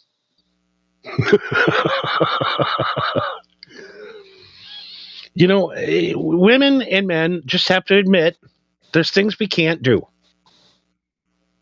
Yes, in both regards. Like giving a shit about things. That's the women's job. Yes, that's your job, is to care about things. I don't know how many times I've had to sit there with a woman that's crying and carried on and going, you got to leave your past behind you. Take your rear view mirror and rip it off your car and don't look behind you ever again. Let it go. They'll never let it go. Yeah. Well, I mean, do you have any idea how many times somebody brings up somebody that, like, somebody told me the other day that this dude that I used to have beef with in high school, he told me that a few years ago, he's like, hey, did you hear about such and such? I'm like, no. What? And he's like, he's dead. He got cancer and he died. I was like, oh, well, sucks for him, I guess. Just like that's all you got to say. I'm like, well, do you expect me to fucking fall on my knees and cry? It's just like, oh dear God, why? It's like, no, he was a fucking asshole to me, and literally every fucking memory I have of him, he was an asshole to me. But I literally haven't thought about him until just now, so I'm just gonna shrug and say that sucks. Yeah, I mean, nobody really cares about anybody else's death other than your own. Yeah, it's like unless like something is actively a problem in my life, this shit doesn't matter anymore. That happened 2 years ago. Who fucking cares? Yeah, I mean, I wasn't close enough to even know the guy had fucking cancer. Why do I care now? Yeah, exactly. Yeah, and he told me, he was like, yeah, he had cancer and he had a wife and a kid and shit. I was like, well, I'm sorry for them. You know, there's like, I give them my sympathy. It sucks for them. I'll apologize. I'll say sorry for their loss, but me personally, I really couldn't give a fuck. I always ask that question too, and that makes me a cold-hearted bastard when a dad, a father, and a husband dies and something, Mhm. and you're like, well, what if the guy was a real dick, and now the family has money? Yeah, he had a wife and kids. Well, was he nice to his wife and kids? I need to know that before I get all upset. Well, wouldn't it be better if he wasn't, or if he was? Then I would care. He's a caring, loving father and was there for his family at all times and supported him and did everything you're supposed to as a father. Then I'm upset of his death. But if he was one of those fathers that went home and beat his wife every night and got shit-faced drunk and it just caused complete chaos every night at the home, no, I'm glad everybody's glad he's dead. Actually, there was a thing that happened a few decades ago. I'll see if I can find a video on it and send it to you. But I forget where this happened. It was some Midwest bumfuck city that had a population of 400 people, and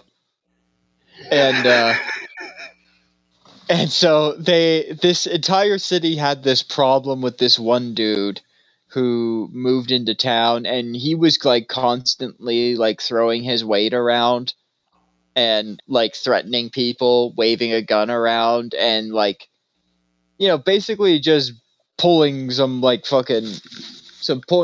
gangster or hood shit and just terrorizing the town, and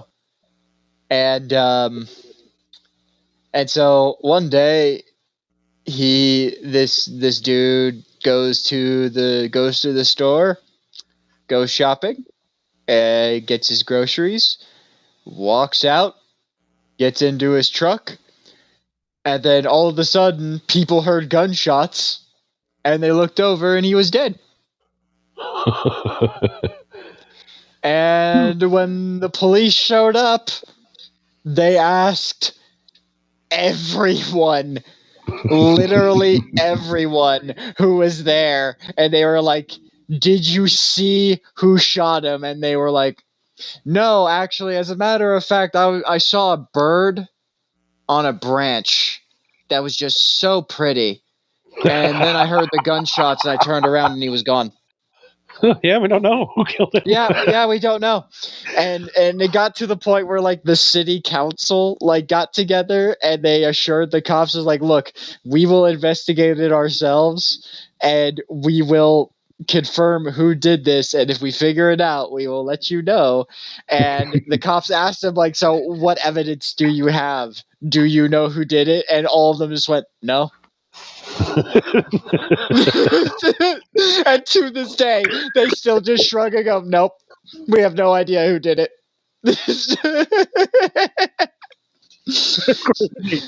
What son of a bitch deserved to die? Yeah, it was just we don't care. He was a fucking asshole. Fuck that guy. Yeah, fuck that guy. We don't care. Literally everyone in that town is so happy that he's dead. We don't care who did it. Even if they found out who did it, we don't even care enough to praise him. We'd rather just let it go.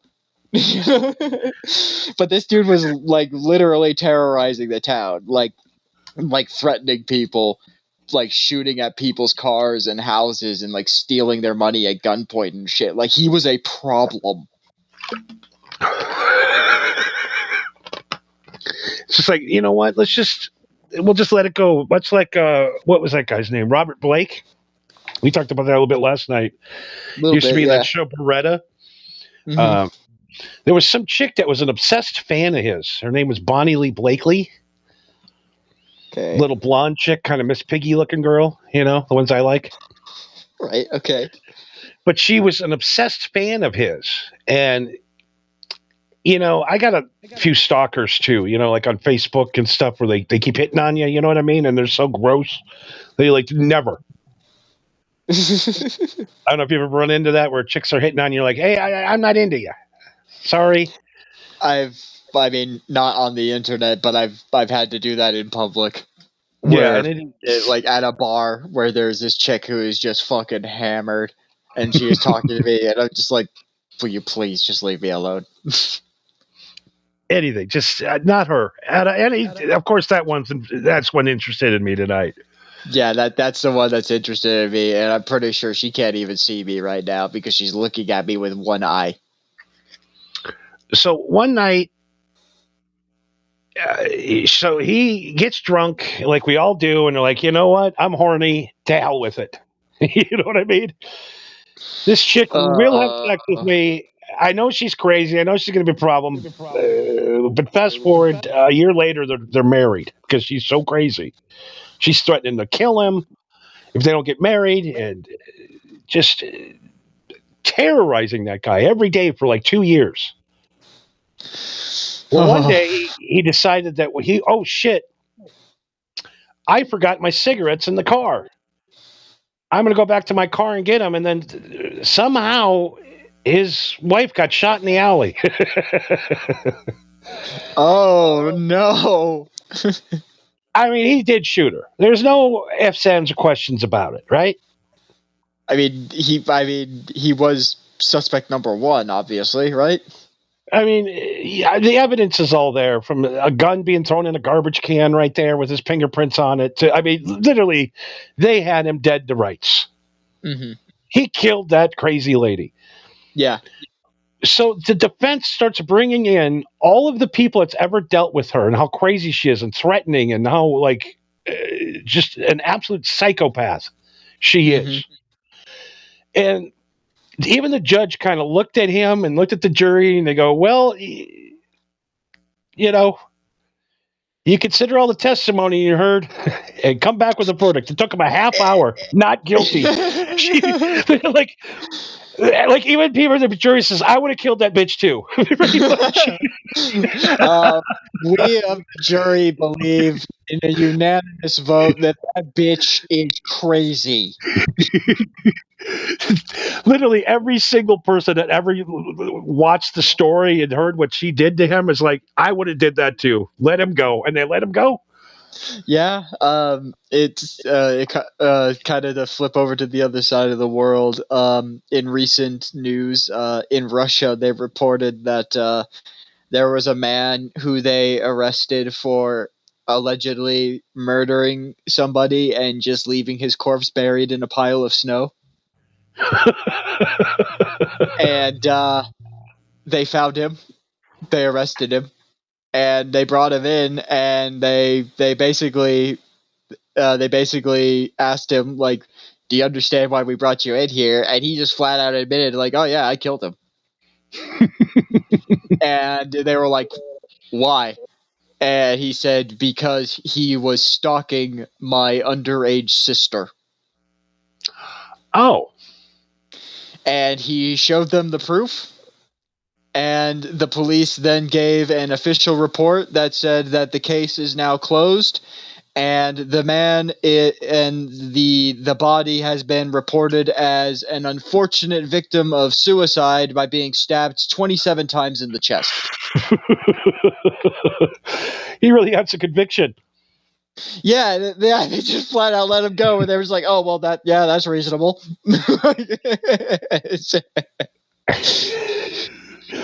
It's happening more and more. There was another guy, I think, in the Midwest somewhere, where he was out looking at some rental properties, and he saw a guy looking at kids and jerking off. Yeah, it went just flat out went over there and beat his ass. He killed him.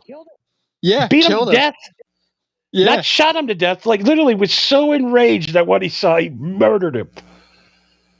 Again, And the cops picked him up and they're like, "Did you murder?" He goes, "Fuck yeah, I did." yeah. Like, even the guy's family were like, "Thank God you killed him. He was a monster. He was an embarrassment to our family. We were scared to be around him. Thank God you killed him. Thank you." And the guy Yeah. got 12 years in prison for it. And he goes, the second he walked into the jail, every single prisoner got up and clapped. Oh yeah, that dude was king for the day. He's like, he's not going to have he goes, he's never going to have a rough time ever. He's never going to have to be like, people pay for his books constantly. Yep. Yeah, that dude doesn't have to worry about a single fucking thing. I don't even Not know why only- we have court not only- cases for guys like that. They should just allow that. I got a case that's kind of similar to that. You may be familiar. It's kind of infamous, but it's the case of Gary Plauché. Mm-mm. Okay, so basically, to make an incredibly long story short, Gary Plauché is the father of a son who was basically kidnapped by his karate instructor, and they fled from Louisiana all the way to California. And you can imagine probably what happened to his son throughout that point. And so I don't remember how, but they eventually arrested him and brought him back to Baton Rouge, Louisiana, and the father, Gary, demanded to see him, because not only was he the guy's karate instructor, but like he brought the dude into his home, like he trusted him, Oh, God. like he considered him a friend. And then he does that to his kid. Yes. And so he basically like demanded to see him, and the investigators and the detectives that were in charge, like, they sympathized with him enough to like give him information, basically, where there's like, look, this is what we're doing and this is what's going to happen, so that they could give him some sort of closure. You know what I mean? Mm-hmm. But they would not let him talk to him for obvious fucking reasons. You know? Well, yeah, he's going to tap him out. Yeah. So eventually, after Gary kept on bugging him about it, the detectives basically told him, okay, look, we're taking this asshole, we're taking him to Baton Rouge Airport, and we're flying him out to California so that he can serve his sentence there, because technically the arrest was in California. So he has to go to trial for the crime in California. Which Gary was not happy about that at all. There's no death penalty in California. Yeah. So on the morning that this man was supposed to fly out to California, there were news cameras there, and they were filming it. And as they were filming, this man who was in handcuffs and the two detectives that were escorting him down through the airport, the camera pans over and you see this dude with a baseball hat and sunglasses just at a payphone, and Yep. he hangs up the payphone and he just whips around and shoots him in the head. And I actually played that clip a couple of weeks ago. that was Gary Plauché, yeah. Oh, okay. Now I know exactly what you're talking about. Yeah. So That's the greatest ever. Yeah. And the detective, and if you listen to the audio of that video, one of the detectives like bum rushes him and like slams his wrist against the wall, and he screams at him saying, "Why, Gary, why?" Because that was one of the detectives that told him that was what they were doing. Like he was just stunned about the whole thing. And so, for one, obviously when he was in jail to await his court trial, he obviously was given the royal fucking treatment. And so his one phone call that he gave was to his ex-wife, the mother of his son. Where obviously because of the events that unfolded with his son, their marriage fell apart into a divorce. And so he called her and basically told her, like, I need you to, call my lawyer and stuff. But by the time he called her, the news had already been out and she saw the footage. And so when he called her, she said to him, like, I just want to be 100% clear on this. You killed him. Like, that was you, right? That was you at the airport, and you shot him. And Gary said, yes. Like, he just flat out told her, like, yes, that was me. I drove to the airport. I waited for him to show up, and I turned around, and I shot him. And he's like, I need you to do me a big favor, and I need you to, like, I understand that you're not my wife anymore, but I need you to handle my affairs for now while I'm in prison waiting my sentence. And apparently she responded by saying, the least you could have done was let me drive you there. No shit. Yeah. It's like, God damn. So, yeah, when he was in prison, I think he was in there for a year, maybe less. That's it? And then, well, that was awaiting his sentence. Oh, I got you. And then when it was time for his sentence, he pled guilty, just flat out. Like, he just flat out was just like, oh yeah, I fucking did that. I'm on fucking 8 television stations shooting a guy. I'm guilty. Yeah, I shot a dude on live TV. Am I gonna say not guilty to that? Like, he just flat out was like, yeah, I did that shit. And his lawyer basically pled the case that he was so emotionally distraught that he was pushed to do this, and so the judge basically reviewed over the evidence of the previous kidnapping and assault of his son that was obviously supposed to go to trial, and looked at Gary and said, before I give my sentence, I just want to ask you one thing. And he basically said, like, and I want you to answer me seriously when I ask you this. Why? Why did you do it?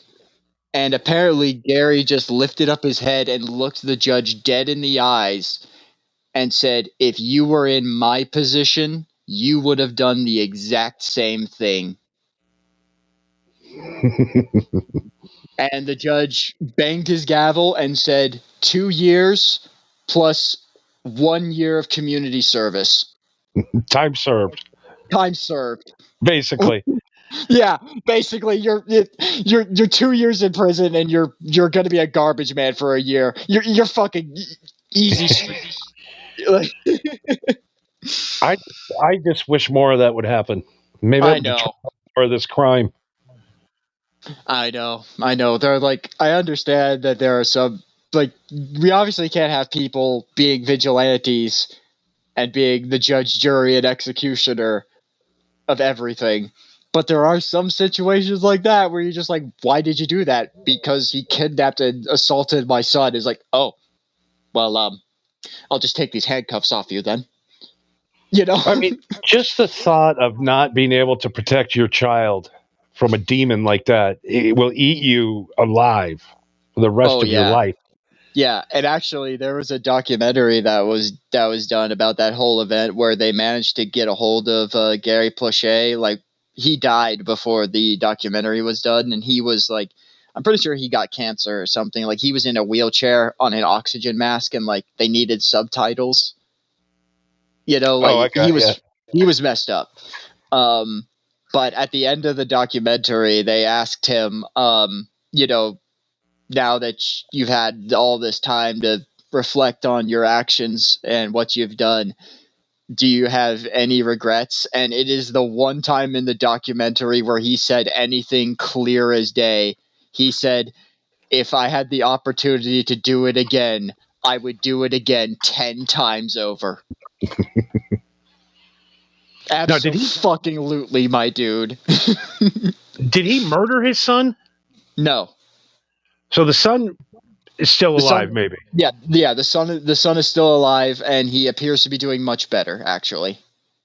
Well, yeah, knowing that man can never do that to you again. Yeah, he's I guess he's like what's the term, like an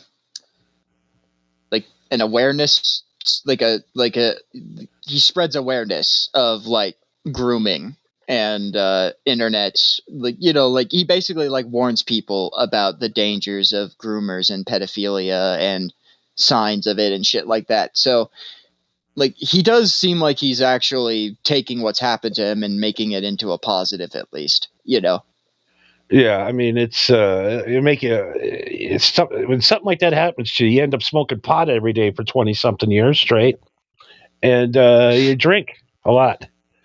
You womanize. Are you kind of admitting something here, Johnny? Oh no, I'm just saying that's what happens to a lot of cats. Yes. Well, yeah, that happens to a lot of people because sometimes you go through trauma that's so tremendous that you really don't know how to cope, and no one can really blame you. Yeah, I've known a few women over the years too that were just fucked up on drugs, and you're just like, you listen to their stories of what happened to them, and you're like, how could you live a life sober one day without wanting to just jump off a bridge? Yeah. It's insane. Yeah, there are just some people where you hear their story and you're just like, holy fuck, dude. Like, I'd be hooked on meth too if that happened to me in my life. I would do anything to escape that hell in my head every day. Yeah, like, do you know? I'm sure they're at least somewhat aware of Wesley Willis. I'm sure you've heard the song "Rock and Roll McDonald's." Oh yeah, okay. Yeah.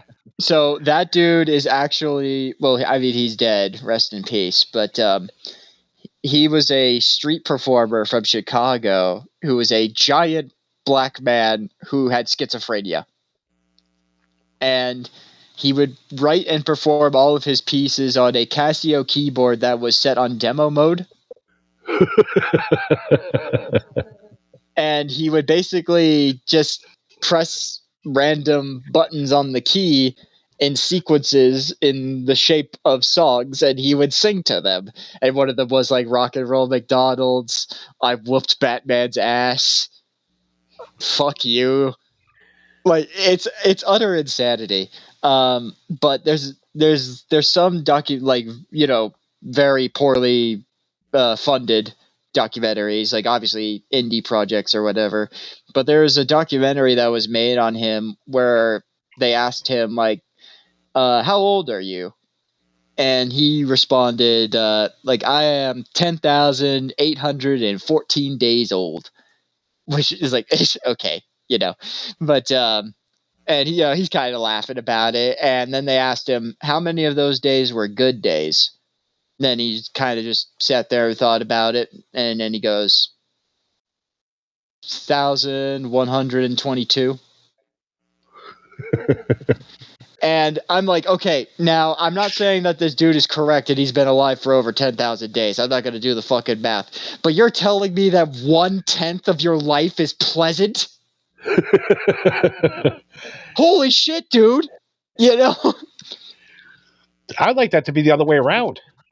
Exactly. It's like this dude is like racked with schizophrenia his entire life so bad that only 1/10 of his life he considered pleasant. Oh God. So we have a new segment for the show.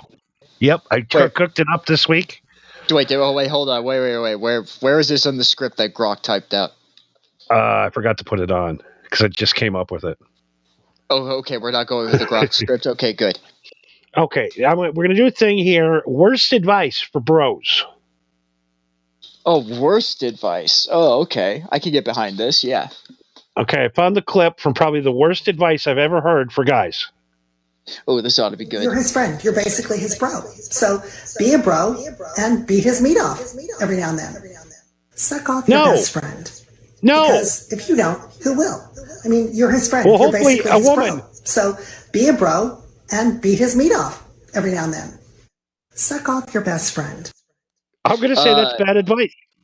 Argument. You first. Never in my life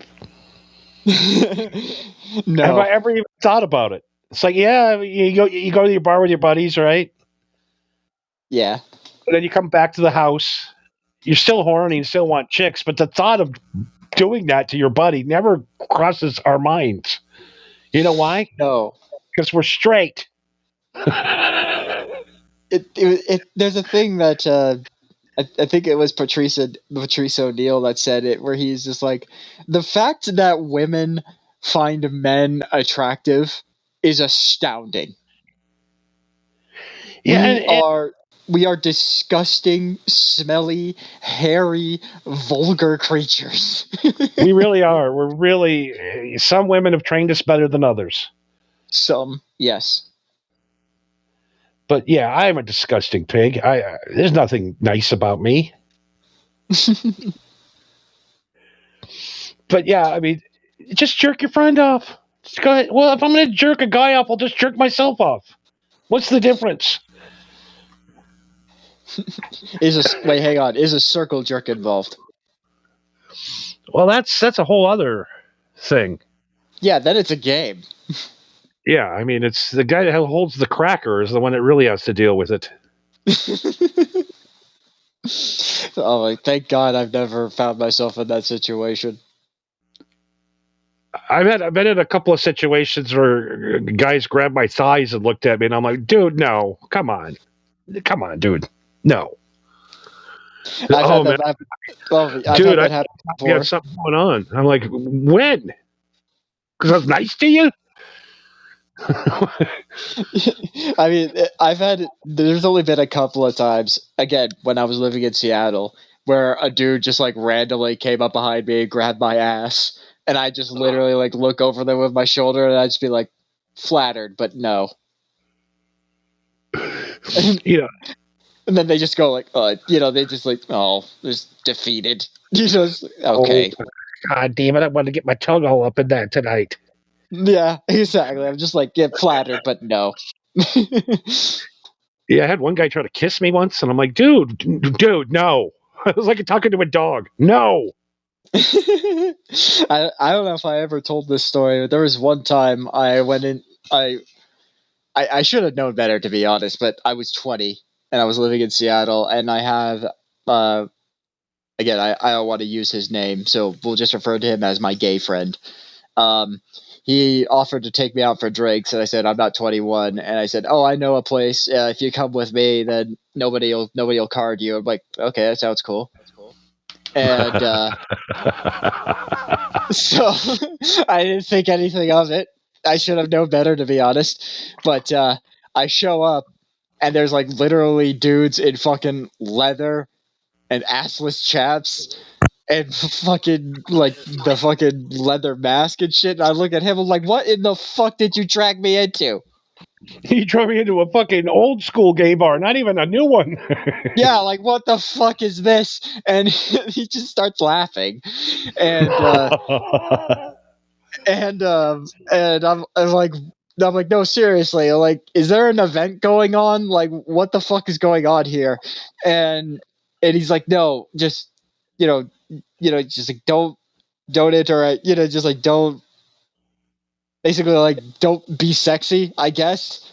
It's just like, don't give off the vibe like you're trying to hook up and people will leave you alone. I'm like, okay, I guess. And so, we go in, and me and him are at the bar, we're drinking, we're talking, and then a song will come on, and he's like, oh, I love this song, I gotta go. And he like runs to the dance floor. I'm like, all right, have fun. And I'm just sitting at the bar drinking, And I will say, music at a gay bar, not nearly as bad as a club. Like, at least the music, the music isn't half bad. It's tolerable, at least. Yes. But yeah. So as I was like at the bar, just drinking, minding my own business, there was like 3 times a random dude goes up to the bar, is like, "Hey, can I buy you a drink?" And I was just like, "Nope, I'm quite happy with this drink I have here. Thank you very much." Oh, somebody's And playing hard to get. Ooh, look at you, a yeah, challenge.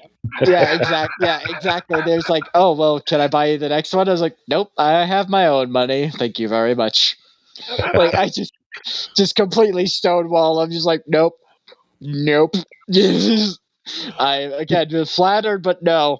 And again, it was like this happened 3 times, and then eventually someone tapped on my shoulder, and I turned around, and it was this big like bear, like a bear motherfucker, like hairy, big lumberjack looking motherfucker, and he's Oh looking no. at me. Yeah, and he looks at me and he goes, "What are you doing?" And I'm just like, drinking. Minding my own business? Yeah, I'm just like, "Well, what does it look like I'm doing?" And he goes, "No, what are you doing here?" And I pointed out my friend. I'm like, "Oh, he brought me out here. I just wanted some drinks, and he brought me." And he just like looks over at my buddy, looks over at me, looks over at him, and looks over at me, and he goes, "Oh, you're straight." And I'm like, "Yeah." And again he's like busting up laughing. He's like, "I just see you just shoot out 3 guys in a row." And I was just like, "Man, this guy is picky as hell." What the fuck has this guy got that he's so confident? Yeah, what the hell is this guy's problem? I thought that was so funny. You were testing the gay triangle. Yeah, he's just like, "Man, this dude's super picky. Holy shit." Oh god. Yeah, I don't know. I just I can't do it. I wish I could. No, I mean, I don't. I'm quite happy being straight. Thank you very much.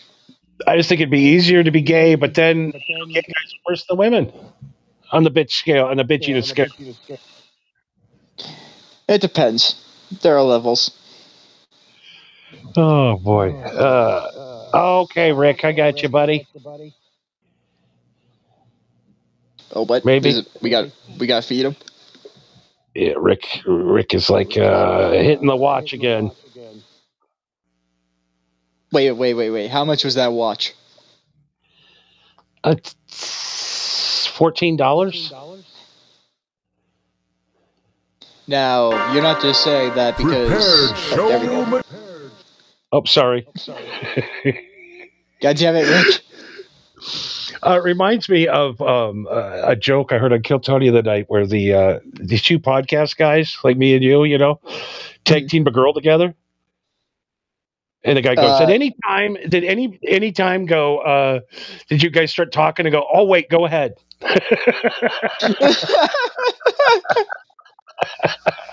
Sorry, go ahead. I didn't hear you. That's good. Oh, that's funny. Prepared show material.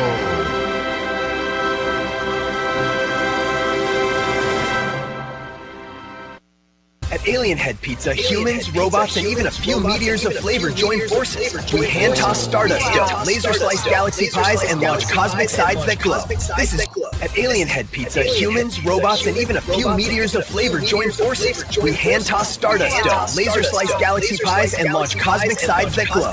This is at Alien Head Pizza, humans, robots, and okay, even we a got few you. meteors...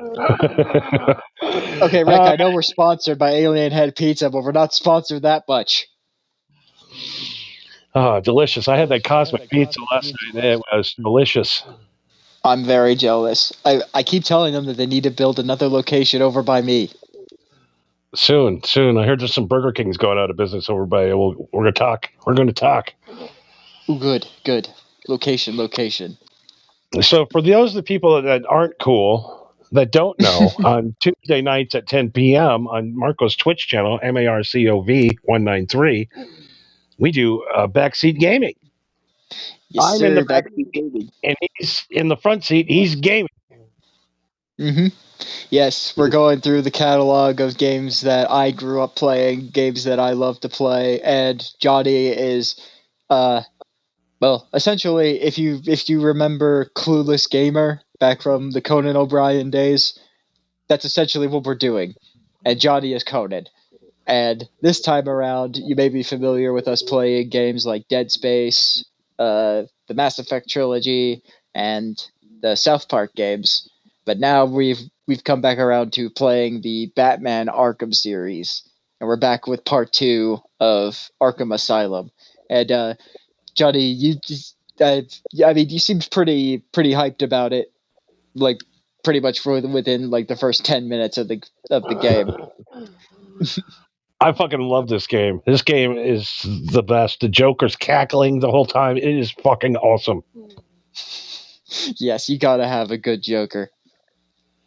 I mean, this is better than watching a Batman film. It is just so entertaining and so fun. Yes, especially because we're in it. Yeah, anytime I'm involved in something, I'm interested in it. You know what I mean? Yeah, I can watch this on a loop on a big IMAX theater screen on a continuous loop forever.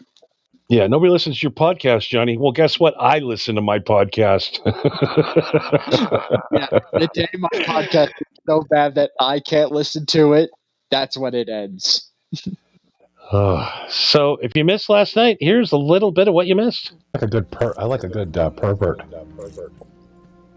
Oh no! A good what? Pervert. Sherbert? Sherbert, that's it, yeah. What the fuck are...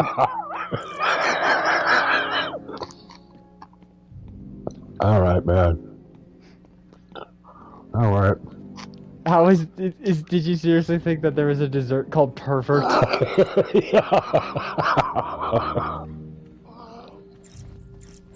It's not called pervert, it's called... Sherbert. Sherbert. Oh. Have you... I like the lime. I am generally retarded. We got Pause Reality says what flavor of good pervert, and Mr. Cookie Chaos says only Epstein would know. I still to this day thought it was called pervert.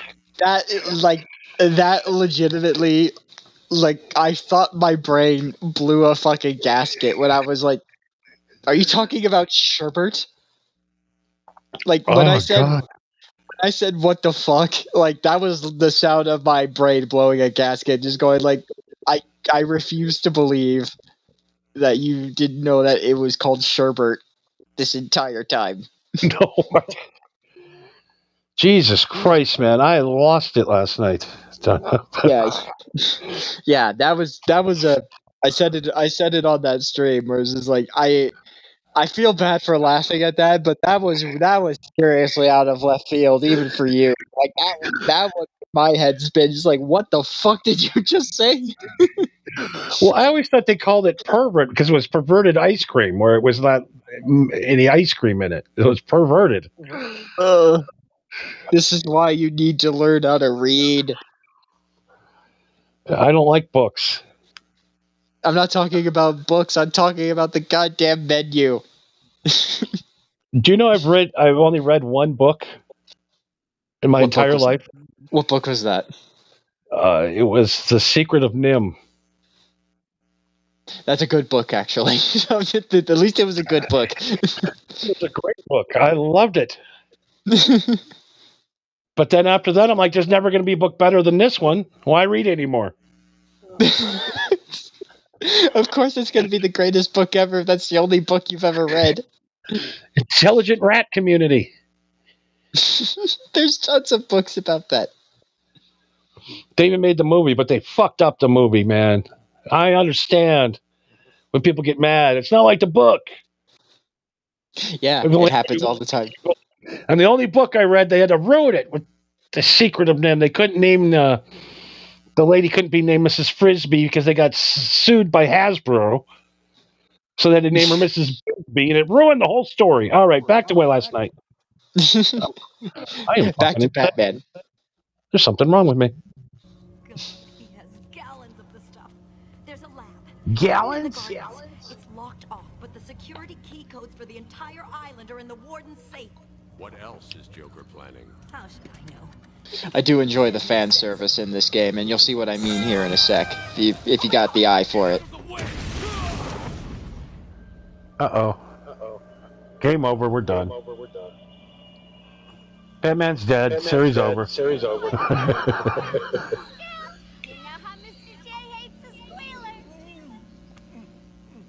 Oh, thanks for the upskirt. Yeah, for real.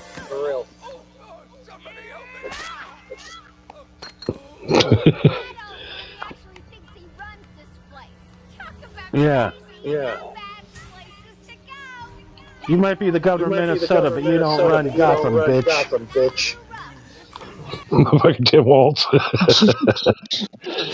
See, the thing that kills me about that is that this game was made in like 2008, I think. And so Tim Walz was barely even a factor, I think, when that game came out. But like as soon as Warden Sharp came on the screen, you were immediately like, oh hey, it's Tim Walz. And just from that point on, I was like, yes, that is Tim Walz from this point onward. He is the warden of Arkham Asylum, is Tim Walz. I'll enjoy watching you squirm. And of course, everybody's favorite. Oh, yes. Damn, she got some nice titties. Oh. You've been in the dark too long. And no pants. Every plant on this island will get the same unless you cooperate. There's a plant growing deep in Arkham Island. Only it can counter the effects of this Titan strain. Where do I find it? Oh, in Killer Croc's lair. You didn't think it would be easy, did you? Go back to your cell, or I'll be after you next. And I'll be... I love a redhead. Go back to your cell. Yeah, she's definitely gonna go back into her cell, Batman. Yeah, because Batman's his shorts are kind of inflating downstairs in that clip. Yeah, that bat suit isn't exactly the best. He does have quite the bat bulge. His bulge kind of got bigger talking there with some redheaded titties up. Simp and Delapio, Aztec anime. Oh, I think that they're referring to that Andromeda thing. That it's Atzeko isn't. Maybe they're saying Atzeko is an anime. It's a soundtrack to an anime, maybe. Yeah. I love anime. Well, welcome to the stream anyway, Simp and Delapado. You know, there's been a lot of criticism about what I've said lately about the dogs. What did you say about the dogs? About the alien dogs? What are they saying, that the alien head dogs aren't real? No, they're real. I got evidence. No, I mean, what are people saying? They're saying that I'm crazy, that they don't exist. And I got a video clip proving that they do exist, alien head dogs. We have a producer as one. Exactly, but they think we're lying. You're telling me that every time we've had producer Rick, both Rick Sr. and Rick Jr. on here, that is not discernible proof that alien head dogs exist.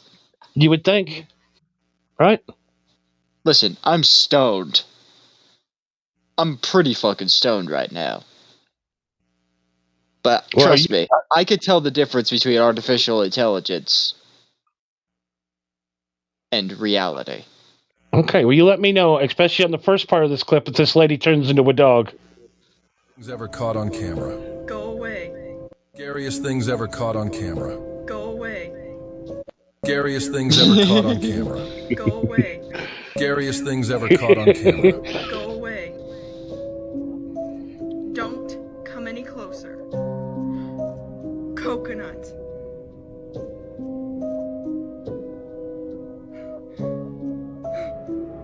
That lady falls down and turns into a Doberman. Oh my god! Oh my god! Oh my god! Oh my god! Let me see. I'll know if she's my dog. This is a good example right here. Sit. Turn around. Turn around. Lay down. You're not my dog. My dog don't know how to do no fucking trick. The fuck? Call 911. That's the funniest thing I've ever heard. That motherfucker tricks.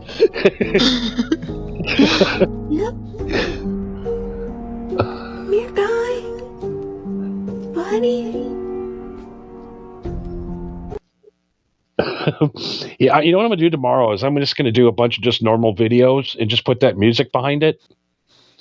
That creepy piano music. Yeah.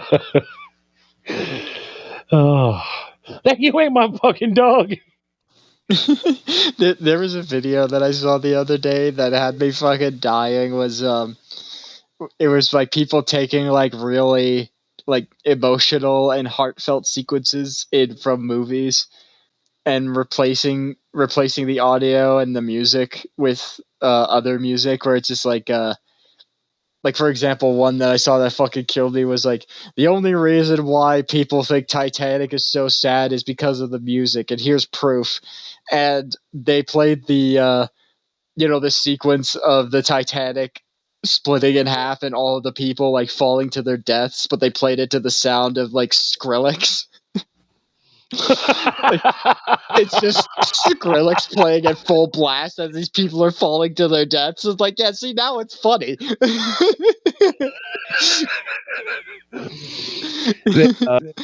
I saw a kid the other day at the Titanic Museum successfully, for the first time, steer the Titanic away from the iceberg. Wow. Bravo. So, where the fuck was he 100 years ago? So we need a time machine, and we need to send this kid back in time so that we can get the Titanic. We can already time travel. Yes, but we can't use it for real important things like saving the Titanic. Although I don't know why saving the Titanic's all that important. Well, the guy from the Homeland Security said that he was, what do you call that? Where you go from one transported to a Waffle House one day from out of nowhere. Good old Waffle House. Why is the time machine stop at the Waffle House? I thought it stopped at the Circle K. With Circle K? With what's his name? The old comedian guy. Oh my God, we're getting there. All right. My references are gone. George Carlin in a phone booth outside the Circle K. Oh, Bill and Ted. Yeah, okay. God, I haven't seen those movies in so long. They're so bad. Yeah, but there's a level of bad where it's like there's a level of bad where they know it's bad, but that's what makes it funny. I remember, watching movies as a kid, like Wayne and Garth. What do you call it? Wayne's World. Wayne's World. And it was the funniest thing ever. Yeah. I watched it a couple of weeks ago, and it's unwatchable. It sucks. It's not funny. Why was that funny at the time? It doesn't hold up. Yeah, you know what the same thing? I thought the same thing was Coneheads. Yes, I just watched that the other day. Yeah, when I was a kid, I thought Coneheads was fucking hilarious, and then I watch it now, and I'm just like, what the fuck is this movie? Yeah, I remember having the DVD as a kid and watching that like almost every day. And then I watched it last night. I'm like, this is the worst movie ever made. Oh well, I got one little movie for those of you that haven't seen it. Have you ever seen a movie? It's called Major Pain. Yes. That is like one of the greatest fucking movies ever made. Everyone in my family references that movie all the time, and that's Major Pain, Payne. It's for those of you who don't know, the premise is that Major Pain is a guy who's basically forced to retire from the military after being basically like an actual war machine essentially. And to escape being forced into retirement, he becomes a drill instructor for a bunch of, Nitwits. ne'er-dwells, nitwits, unfortunate youths, and hilarity ensues. And there's so many great fucking scenes in there where that movie could not have been fucking made today. It's one of those fucking movies. I can't even imagine who the fuck greenlit this movie, and it's so goddamn funny. Like, one that I reference all the time is there's this little kid in there who is like the son of this girl that Major Payne's trying to move in on. And he's scared of this monster that's in his closet. So finally he's like had enough, and he goes into the kid's room, and he's in there. The kid nods, and he just pulls out his pistol and just blam, blam, blam, blam, blam, blam, blam, just shoots, just unloads into the closet, and then just looks at the kid and goes, "If he ain't dead, he ain't happy."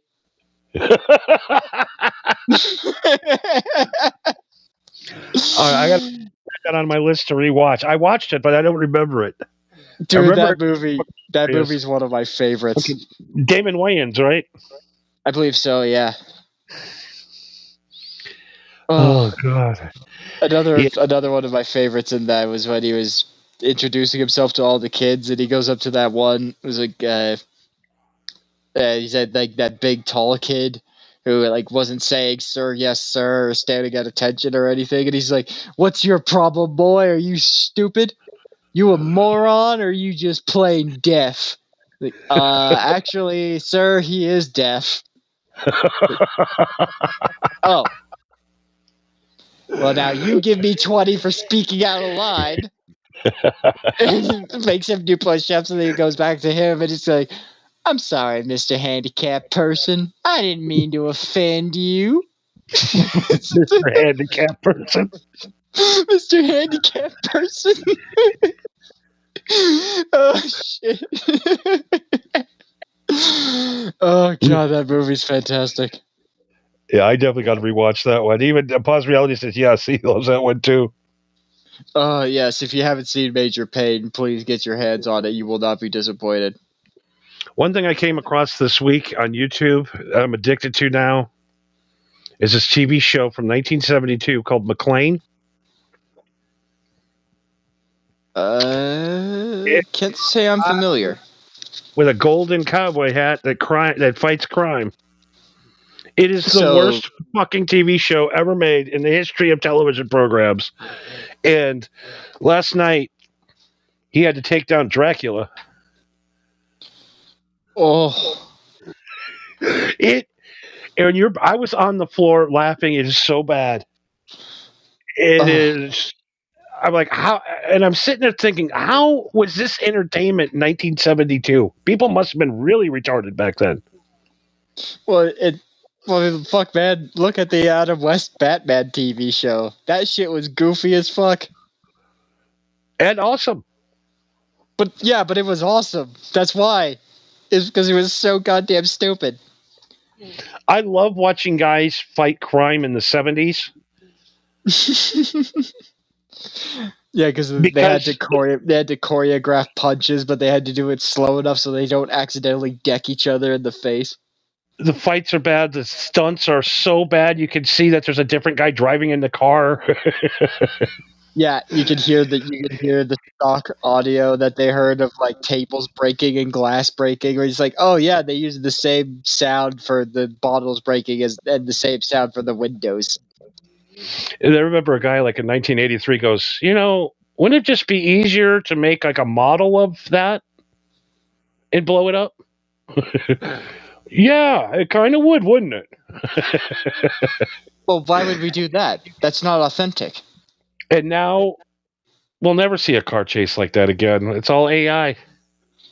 Yeah, it's all CGI. It's all AI, CGI, or both. Usually a combination of both. So the guy had to go to the library, find out where the guy lives. He literally spent a day just finding the guy's address, where we could find it in 2 seconds now. Yeah.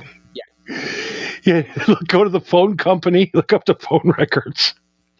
The guy spent 5 days doing what we could do in 2 seconds. Yeah. You had to have a book in your house of everyone's phone number in your county. Yeah, just imagine a rich Texas oilman with a golden cowboy hat fighting crime in New York City. It's so bad. He would have gotten grifted for his fucking hat in less than a week. So yeah, if you're baked and want to fucking find something that's so bad it's gonna make you fall on the floor laughing, check out some episodes of McCloud on YouTube. And if you want to watch something that is actually hilarious and is actually well written, then Major Pain. And that movie's probably old enough. It's probably on YouTube. Actually, now that I think about it, I'll have to check. It's got to be. If not, it'll be on Tubi. Yeah, it's got to be on Tubi. You know, I love Tubi. Yeah, I've heard a lot of people talk about it, and they say it's really good. I want to pay Tubi.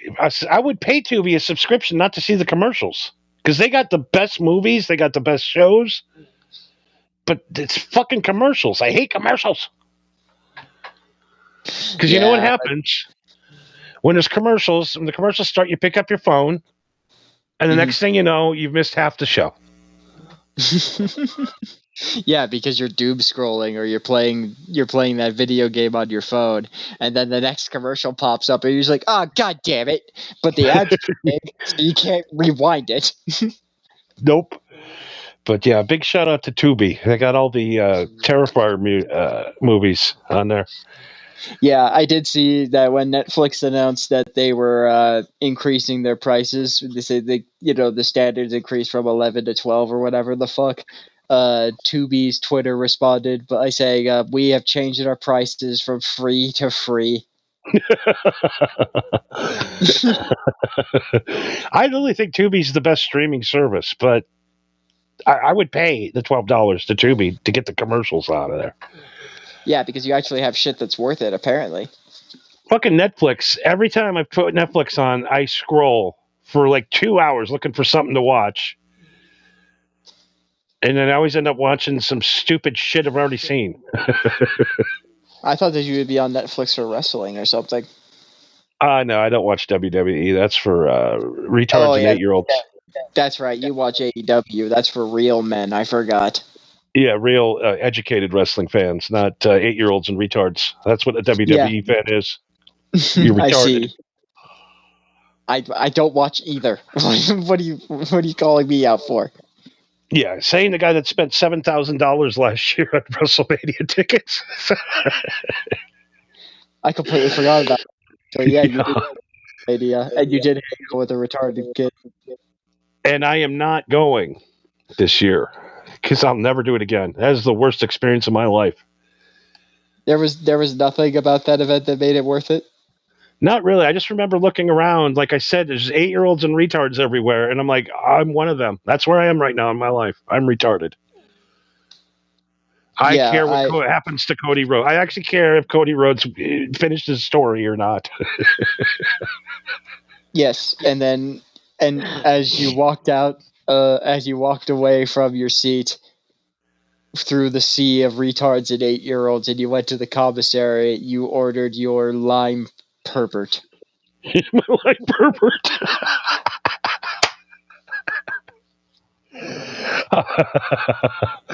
I think that's the perfect out segue right there. I think we did it. I think I'm too stoned. I can't remember George Carlin's name right now. Yeah, if you can't remember George Carlin, then yeah, that's a sign. So before we leave, I'll throw up a hot chick so you can take a look at her, guys. That's for you guys and girls. Yes, because there are ladies out there that like looking at other ladies. And Rick, what else you got to say? Anything, buddy? Hey, producer Rick here. Just wanted to say thanks for watching and listening to the MHH Network, to all our followers, haters, and occasional viewers. Be sure to like, comment, and follow, as if you don't already know how the internet works. Want to see more? Of course you do. Look up Johnny and Marco using the tags on screen. Podcasts, Let's Plays, music, and more. Thanks again for watching, and we will see you next time. Okay, Johnny, let's go home.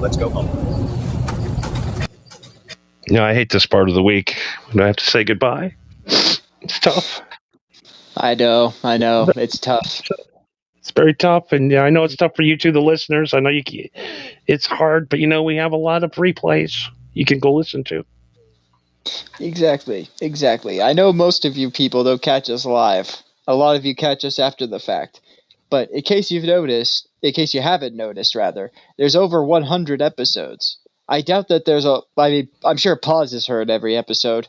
I'm pretty sure he's been in every episode, if not most of them. But other than him, there's got to be something on here that you haven't heard before. There's got to be something on here that'll get you by all the way until next Tuesday or Monday, if you have a Twitch account and you follow me at MarcoV193 on Twitch. Yeah, that crazy fucker streams all week. You should see all them streams. You should go hang out with him. He's a cool guy. Yeah, I stream all sorts of shit. He's a cool guy. Yeah, cool video game guy. Played the video games. Scoring all the points, getting all the lives, and saving the princess, and all that fun jazz, doing the floss. We want to thank Tiffany6967. We also want to thank Simp and Delapio, and of course Third Micer Paz Reality. Thank you, my buddy, for hanging out with us tonight. Anything else before I set us on our way tonight? The only thing else I could think of is Rick, you're comparatively you're doing much better this time around. You need to work on getting the Rumble Gremlins in order. I don't know what they're doing to that board or what you're doing on that board, and frankly, I don't want to know. But whatever it is you're doing, it's getting much better. So good job, Rick. And keep up the good work, Rick. Yeah, keep up the good work, Rick. And to all of you listening right now, thank you, and have a good morning, afternoon, evening, night, whatever time period it is that you're listening to this. And be sure to follow at mhhnetwork on Rumble if you have Rumble, and you should have Rumble, because then you can be up to date on what type of shenanigans that Johnny gets up to, including getting himself almost killed riding a four-wheeler. Yeah, do you have any idea how many times I've popped into the stream or that Johnny has done a show, and I'm just like, yeah, so this woman that I've been talking to, she almost killed me. It's always something where this guy I almost died today, or he tells a story about so this time when I was 12, I almost got hit by a car. He always has something where it's just once a year, I swear, you've done something in your life that almost kills you. Yeah, that's what living life is, brother. I'm kidding. That's what happens when you walk the streets and you're retarded. Yes. Yes. There's a lot of dangerous situations I've been in just because I'm stupid. Like thinking I'm a master four-wheeler guy. You can be. You just need more practice, and you need to get some balls first off and not be scared of gunning it. But then you also need to have a good head on your shoulders to know when's a good time to gun it and when's a good time to slow down. But the only way that you know is to do it.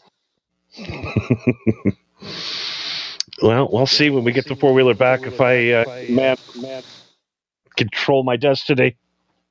I will call you a bitch if you sell that four-wheeler. I hope you know. All right, my friend. We will see you guys next Monday on the Twitch channel, Marco.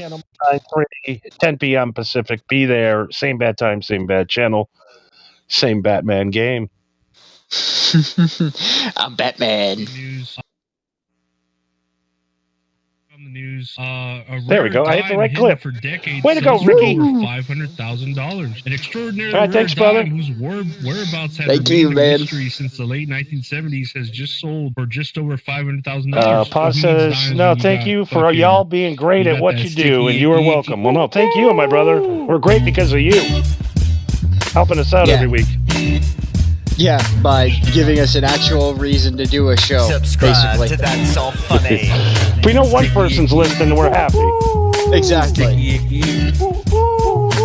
It doesn't matter how many people are listening to us, as long as somebody's listening to us. That's all we care.